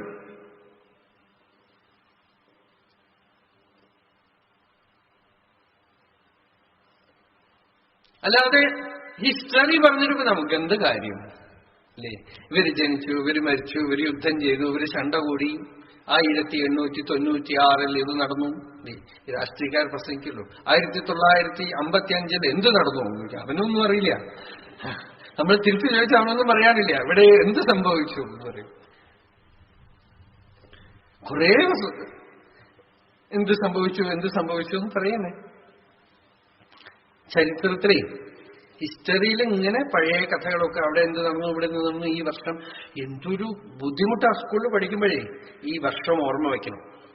എന്നാ ആ വർഷത്തില് എന്തെങ്കിലുമൊക്കെ നടന്നു നല്ലതെന്ന് വെച്ചാൽ അതൊന്നുമില്ല, ആരെയോ കൊന്നു, അതിന്റെ വർഷം ഓർമ്മ വെച്ച് എന്തൊരു തലയിലെത്താൻ നോക്കൂ. ഏതോ ഒരു വർഷത്തിൽ ആരോ ത്യാഗം ചെയ്തു, സത്യം പറഞ്ഞു, ദയ കാണിച്ചു എന്നൊക്കെ പറഞ്ഞു, അതൊന്നും ഹിസ്റ്ററിയേ ആവില്ലല്ലോ അല്ലേ? ആരെങ്കിലും ഉപദ്രവിച്ചാൽ ഹിസ്റ്ററിയായി. എത്ര നല്ല കാര്യം നടക്കണോ ലോകത്തിൽ അറിയോ? അതൊന്നും ചരിത്രത്തിൽ വരില്ല, പത്രത്തിൽ വരില്ല, പേപ്പറിൽ വരുന്നതൊക്കെ എന്താ?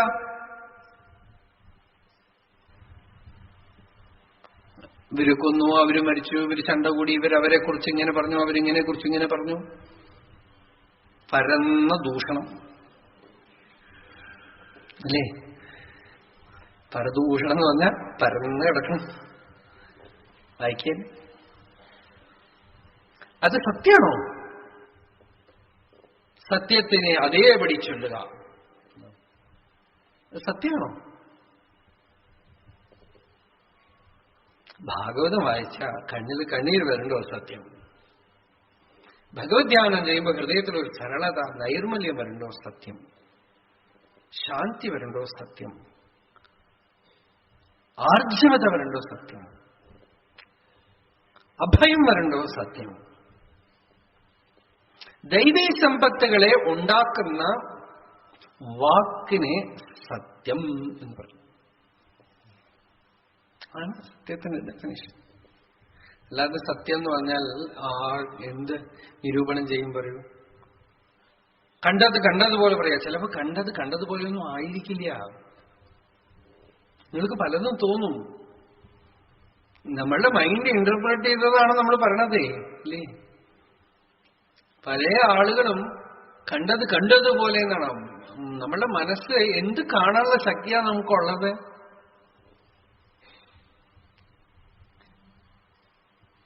പഴയ കാലങ്ങളിൽ നേരിട്ട് കണ്ടവരൊരു പുസ്തകം എഴുതി. എന്ത് നേരിട്ട് കണ്ടു? ഞാൻ തന്നെ എന്റെ ഓട്ടോബയോഗ്രഫി, ജീവചരിത്രം എഴുതിയാൽ പോലും എന്റെ ഭാവന അതിൽ മിക്സ് ആവും.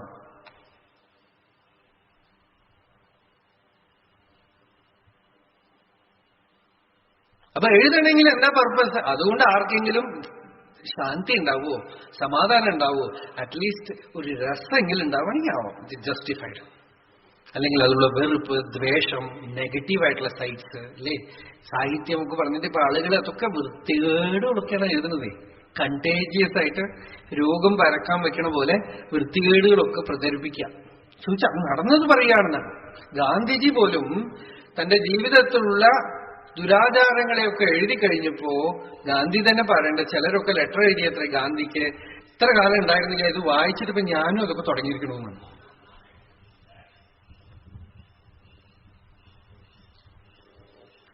എന്താന്ന് വെച്ചാൽ മനസ്സ് പറയണത്, ഇതൊക്കെ ചെയ്തിട്ട് ഒരാൾക്ക് മഹാത്മാവാമെങ്കിൽ എനിക്കറിയാം എന്താന്നാണ്.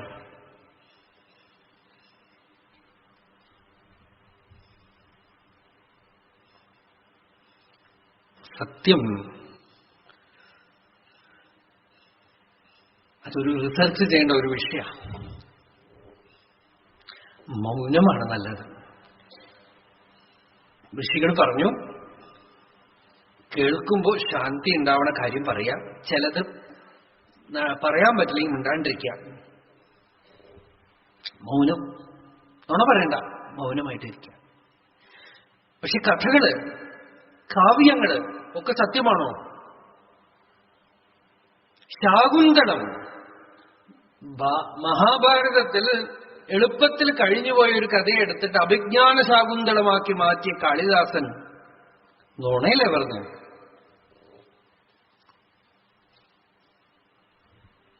അപ്പൊ അതിലൊക്കെ ഡെഫിനിഷൻ വേറെ അല്ലേ? എന്താന്ന് വെച്ചാൽ കേൾക്കുന്ന ആളുകൾക്ക് ആനന്ദം ഉണ്ടാവുന്ന രീതി.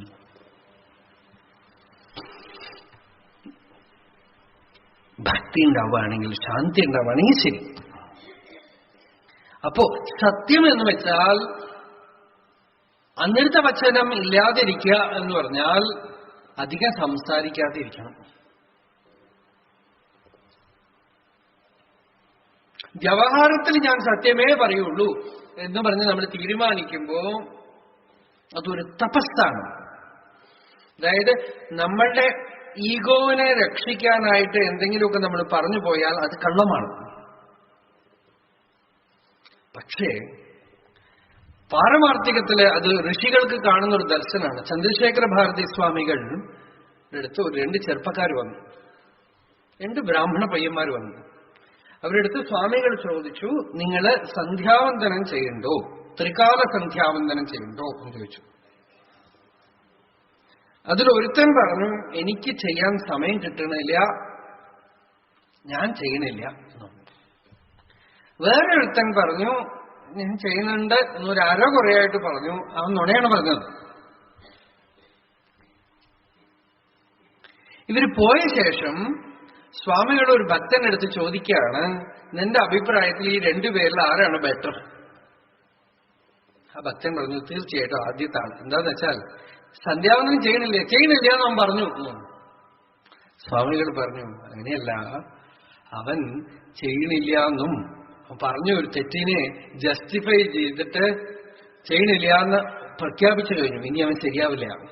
മറ്റേവനെ ചെയ്യാതിരിക്കുന്നത് തെറ്റാണെന്നുള്ളൊരു ഭാവം അവന്റെ ഉള്ളിലുണ്ട്. അതുകൊണ്ട് ഞാൻ ചെയ്യണുണ്ടെന്ന് അരകുറയായിട്ട് പറഞ്ഞു, ഇന്നു മുതൽ ഇവൻ ചെയ്യും നോക്കിക്കൊള്ളുന്നു. കാരണം ഞാൻ ചോദിച്ചില്ല, ചെയ്യും. അപ്പൊ ഏതൊന്ന് നിങ്ങളെ പാരമാർത്ഥിക സത്യത്തിനോട് അടുപ്പിക്കുമോ അത് സത്യം. നിങ്ങളുടെ സ്വാർത്ഥതയ്ക്കായിട്ട് ഉപയോഗിക്കുന്ന വാക്ക് അസത്യം.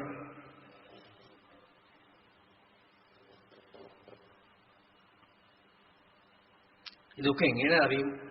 ഇവിടെയുള്ള ആള് പറഞ്ഞുതരും, ഇവിടുന്ന് പറഞ്ഞുതരും. Any word when you utter, വാക് ശുദ്ധി എന്നോട് പറയണം. വാക്ക്, ഋഷികളുടെ വചസ് ഒരു വാക്ക് പറഞ്ഞു കഴിഞ്ഞാൽ അത് സംഭവിക്കുന്നതാണ്. സത്യപ്രതിഷ്ഠായാം ക്രിയാഫലാശ്രയത്വം എന്നാണ് പതഞ്ജലി പറയുന്നത്. സത്യത്തിൽ ദൃഢപ്രതിഷ്ഠിതനായ ഋഷി അവൻ ഇങ്ങനെ സംഭവിക്കുമെന്ന് പറഞ്ഞാൽ സംഭവിക്കും. വിവേകാനന്ദ സ്വാമി പറയുന്നുണ്ട്, അദ്ദേഹം 1000 ഐലൻഡ്സ് പാർക്ക് എന്ന് പറയുന്ന ഒരു സ്ഥലത്ത് അമേരിക്കയില് പോയി താമസിച്ചു. എന്തിനാ താമസിച്ചതെന്ന് വെച്ചാൽ ഷിക്കാഗോയിൽ പ്രസിദ്ധമായി. ഇപ്പൊ ആളുകൾക്കൊക്കെ വേണ്ടത് പ്രസിദ്ധിയാണ്. അദ്ദേഹം പ്രസിദ്ധനായിട്ട് ഒരുപാട് തിരക്ക് വരാൻ തുടങ്ങി. അദ്ദേഹം പറഞ്ഞു, ഇത് എനിക്ക് വേണ്ട. എന്റെ ഗുരുദേവൻ ദക്ഷിണേശ്വരത്തിൽ ഒരു ചെറിയ മുറിയിലിരുന്ന് 10-15 പേര് വന്ന് കണ്ടുകൊണ്ടിരുന്നു. അവർക്കൊക്കെ അദ്ദേഹത്തിന് കൊടുക്കാൻ കഴിഞ്ഞത് എനിക്ക് ഈ 1000കണക്കിന് ആളുകൾ വരുമ്പോൾ നടക്കില്ല. അതുകൊണ്ട് ഏകാന്തമായിട്ട് ഇരിക്കണമെന്ന് പറഞ്ഞ് 1000 ഐലൻഡ്സ് പാർക്ക് എന്ന് പറഞ്ഞ സ്ഥലത്ത് പോയിരുന്നു. ഒരു മലയുടെ മുകളില് ഒരു ഐലൻഡാണത്. അവിടെ ഒരു കുന്നും ഇതൊക്കെ ആയിട്ട് ഏകാന്തമായ സ്ഥലം. അവിടെ പോയിരുന്നു.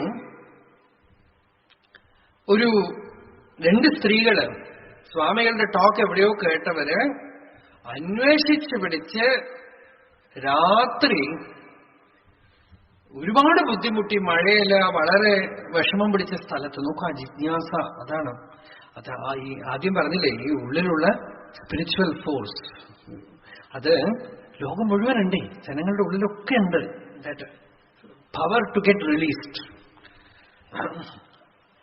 അത് ഇവർ അന്വേഷിച്ച് പിടിച്ച് സ്വാമികൾ താമസിക്കുന്ന സ്ഥലത്ത് പോയി വാതിൽ മുട്ടാൻ.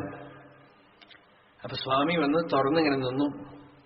ഇവര് പറഞ്ഞു, we have come to you as if we had known that Christ is alive, so too we would have gone to him. Like that we have come to you. യേശു ക്രിസ്തു ജീവനോടെ ഇരിക്കുന്നുണ്ടെങ്കിൽ എങ്ങനെ പോകുമായിരുന്നു, അതുപോലെ അങ്ങനെ അടുത്ത് വന്നിരിക്കണം. അപ്പൊ വിവേകാനന്ദ സ്വാമി പറഞ്ഞു, നിങ്ങൾ എന്റെ അടുത്ത് വന്നു, ബട്ട് എനിക്ക് I wish that I have that power with which if I tell you that though be whole, നീ പൂർണ്ണനാകൂ എന്ന് പറഞ്ഞാൽ യു ബിക്കം ഹോൾ. അതാണ് വാക്ശക്തി. സത്യം ഋഷികളുടെ ശക്തി എന്ന് പറയുന്നത് നീ പൂർണ്ണം എന്ന് പൂർണ്ണം. ഭഗവാൻ, നമ്മുടെ ഭഗവാന്റെ ലൈഫ് അങ്ങനെയാണ്. ഒരു വേർഡ് മതി. ഇവിടെ പാലക്കാട്ടിലെ തിരുനാളായിലെ ലക്ഷ്മീനാരായണ മാമ ഉണ്ടായിരുന്നു. അദ്ദേഹം പറഞ്ഞു, ഒരിക്കലും ഇവിടെ ഡോക്ടർ പത്മനാഭൻ എന്ന് പാലക്കാട് ഉണ്ടായിരുന്ന ഒരു വലിയ രമണ ഭക്തൻ. അദ്ദേഹം പറഞ്ഞു, ഏതോ ജോലി കിട്ടിയപ്പോ ആശ്രമത്തിൽ പോയി ഭഗവാന്റെ അടുത്ത് ചെന്ന് പറയാം, ഇതുപോലെ ജോലി കിട്ടി, ഞാൻ പോകണമെന്നോ ഒന്ന് അറിയിച്ചിട്ട് പോകും. അതെങ്ങനെ കാണും ഭഗവാനെ? ഗോശാലയ്ക്ക് പോയിട്ട് ഭഗവാൻ പോകുമ്പോ അധികമൊന്നും ആരും ഉണ്ടാവില്ല, ചെന്ന് നമസ്കരിക്കുക, റിപ്പോർട്ട്, അത്രയേ ഉള്ളൂ. അപ്പൊ അതേപോലെ പോയി ചെന്ന് നമസ്കരിച്ച് ഇതുപോലെ ഡോക്ടർജി പറഞ്ഞിട്ട് വരണു, ഞാൻ ജോലി കിട്ടി പോവാണ്. ഭഗവാൻ ഒരു വാക്കേ പറഞ്ഞു, ശരി. അദ്ദേഹം പറയാ, பகவான் அவ்வளவுதான் சொன்னார், சரிதான் சொன்னார், என்னோட ஜீவிதம் பூரா சரியா இருந்தது. ശരി ഏതോ വിധത്തിലാവട്ടെ, അവരുടെ ഉള്ളിൽ സെറ്റായത് ആ ശരി ഒരു വാക്ക്. ചിലർക്കൊക്കെ ചുമ്മാ ഇരു, അത്രയേ ഉള്ളൂ. ചിലത് റിവേഴ്സാണ്. കോഹൻ എന്ന് പറയുന്ന ഒരു പാശ്ചാത്യ ഭക്തൻ, ജൂ ആണ് അദ്ദേഹം. പിന്നെ മുസ്ലിം ആയിട്ട് മാറി, എന്തോ അങ്ങനെ എന്തോ ഒരു കണക്ഷനാണ് അവിടെ.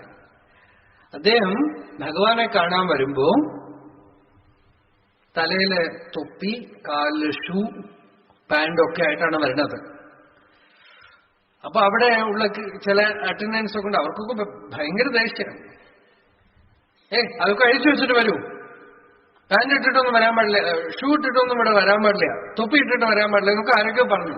അപ്പൊ ഇദ്ദേഹത്തിന് അങ്ങനെ പറഞ്ഞപ്പോ സഹിച്ചേയില്ല. അതൊന്നും ഇവർ പറയണതൊന്നും ചെവിയിലേ കൊടുത്തില്ല. ഷൂവോട് കൂടി തന്നെ പോയി മഹർഷിയുടെ റൂമിന്റെ ഉള്ളിൽ എത്തി നോക്കുമ്പോ അദ്ദേഹം തന്നെ പറയണു, പിന്നീട് ഉള്ളിൽ നിന്ന് മധുരമായ ഒരു ശബ്ദം കേട്ടു, you can come in with the shoes.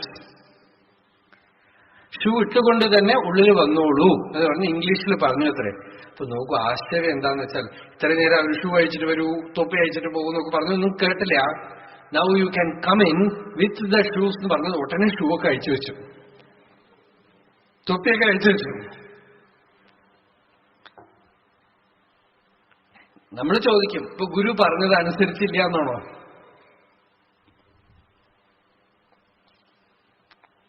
മർമ്മം അല്ലേ?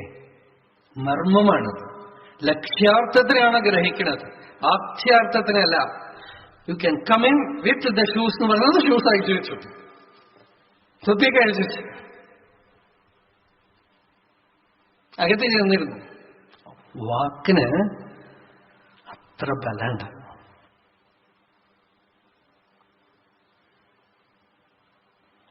സത്യപ്രതിഷ്ഠിതനായ ഭക്തന്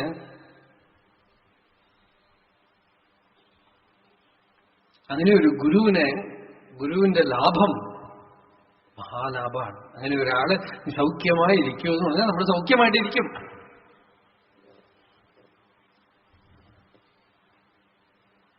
ക്ഷേമമായിട്ടിരിക്കണം, ക്ഷേമമായിട്ടിരിക്കും.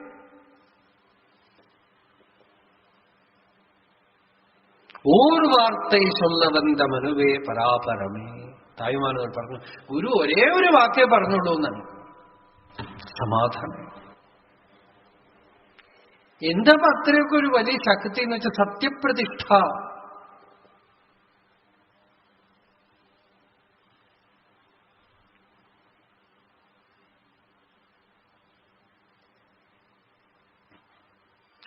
വാക് ബാണമാണ്. വായിന്നൊന്ന് വെളിയിൽ വന്നു കഴിഞ്ഞാൽ വീണു.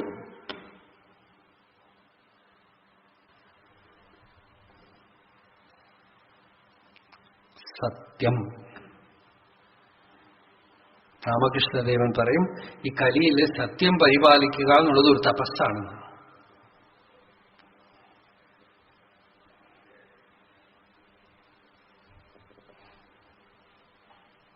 ഗാന്ധിജി ജയിലിൽ കിടക്കുമ്പോ വെളിയിൽ എന്തൊക്കെയോ ഇൻസിഡൻസ് നടന്നു. ഒരു ന്യൂസും ജയിലിന്റെ ഉള്ളിൽ പോവില്ല,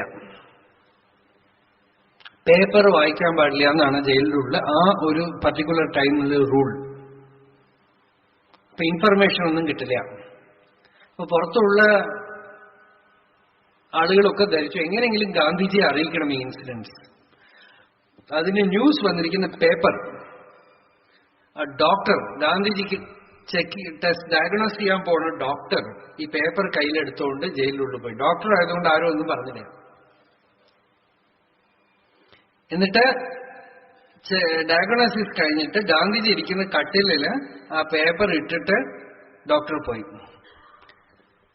എന്നിട്ട് അടുത്ത ദിവസം ഗാന്ധിജി എന്ത് പറയണമെന്ന് അറിയണം പുറത്ത് അതിനെക്കുറിച്ച്.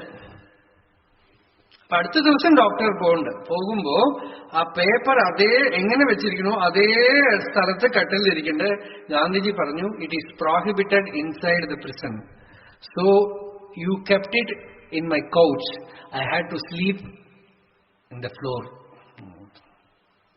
ഞാൻ നിലത്തിൽ കിടന്നുറങ്ങിയതാണ്. അപ്പൊ അവിടെ ഇത് നോക്കി ആരൊന്നും പറയാനൊന്നും പോണില്ല. പക്ഷേ മറ്റുള്ളവരല്ല എനിക്ക് മുഖ്യം, ഇന്നർ ബീയിങ് ആണ്.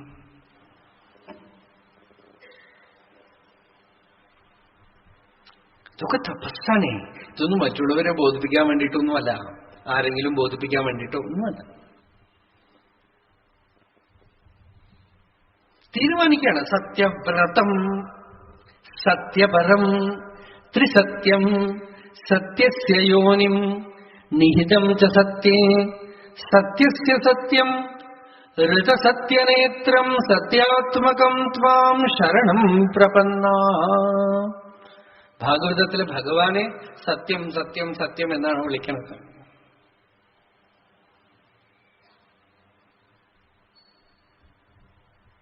സത്യേന ലഭ്യസ്തപസാ ഹ്യേഷ ആത്മാ സമ്യക് ജ്ഞാനേന ബ്രഹ്മചര്യേണ നിത്യം അന്തഃശരീരേ ജ്യോതിർമയോ ഹി ശുഭ്രോ യം പശ്യന്തി യതയഃ ക്ഷീണദോഷാഃ. ഉപനിഷത്ത് മുണ്ടകോപനിഷത്തിലെ ഒരു മന്ത്രമാണ്. ആത്മാവിനെ എങ്ങനെ കിട്ടും? സത്യേന ലഭ്യസ്തപസാ ഹ്യേഷ ആത്മാ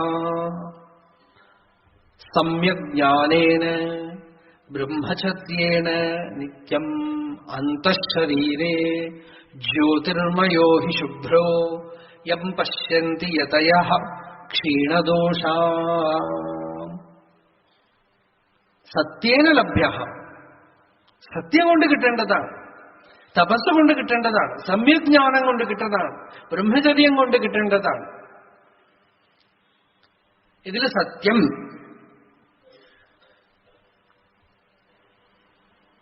കള്ളം ചതി വഞ്ചന ഒന്നുമില്ലാതിരിക്കല്, സ്വാർത്ഥതയില്ലാതിരിക്കല്, പറ്റിക്കലില്ലാതിരിക്കല്, ഇതൊക്കെ സത്യമാണ്.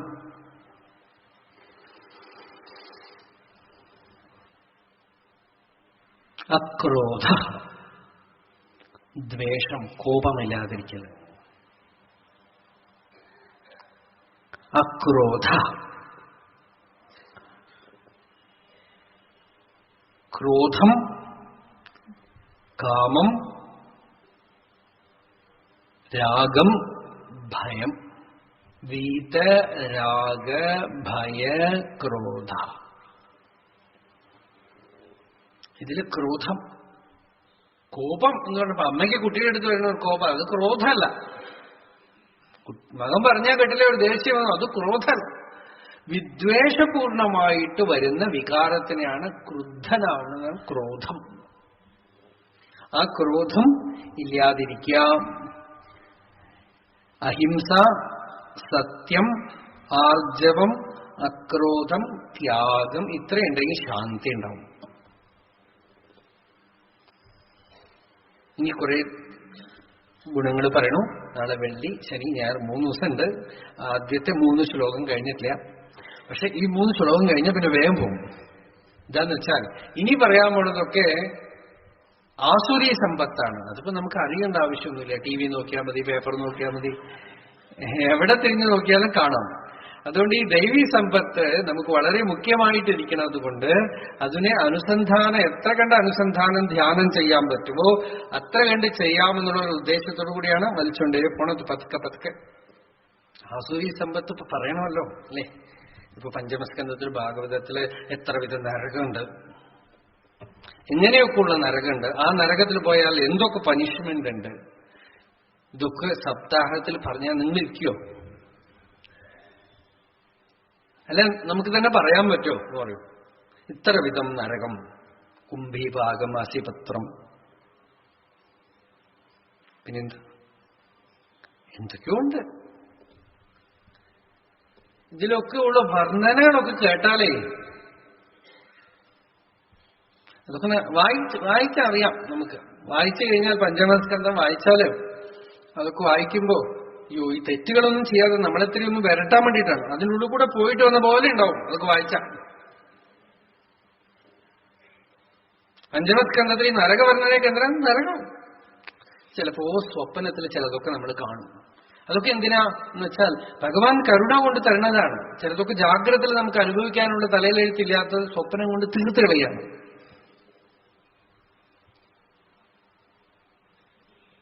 അതുപോലെ ആസുരീ സമ്പത്ത് എന്ന് ഇവിടെ പറയണത് ഇനിയിപ്പോ നാളെ കഴിഞ്ഞാലോ മറ്റോ പറഞ്ഞു തീർക്കണം. നമുക്കത് എല്ലാ സമയത്തും ഉണ്ടാവുന്നതാണ്. ഭഗവാൻ ഇത് പറയാൻ പോകും. ആസുരം ദൈവം. നമ്മള് ദൈവീ സമ്പത്തിനെ ശ്രദ്ധിച്ചുകൊണ്ടേയിരിക്കുക. ആസുരത്തിൽ നോക്കാൻ പാടില്ല. നോക്കിയത് ഉണ്ടാവും അവിടെ. ജീവിതത്തില് ഈ നെഗറ്റീവ് സൈഡിലേക്ക് ശ്രദ്ധിക്കാനേ പാടില്ല. അതുണ്ടാവും. അതുണ്ട് നിങ്ങൾ പറഞ്ഞ് ശ്രദ്ധ കൊടുത്തു കഴിഞ്ഞാൽ അതൊരു ഭൂതമായിട്ട് വന്ന് നിൽക്കും. ഇരിക്കട്ടെ,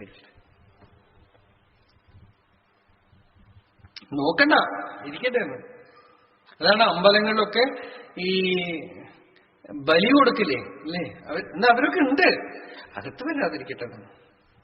നിങ്ങൾ അവിടെ ക്ഷേമമായിട്ടിരിക്കുക, ഞങ്ങളും ഇവിടെ ക്ഷേമമായിട്ടിരിക്കട്ടെ. അവർക്ക് ബലി കൊടുത്തിട്ട് അവിടെ നിർത്തണം, അകത്ത് വരരുത്താണ്. അപ്പൊ ആസുരീ സമ്പത്ത് നമ്മൾ പിന്നെ നോക്കാം.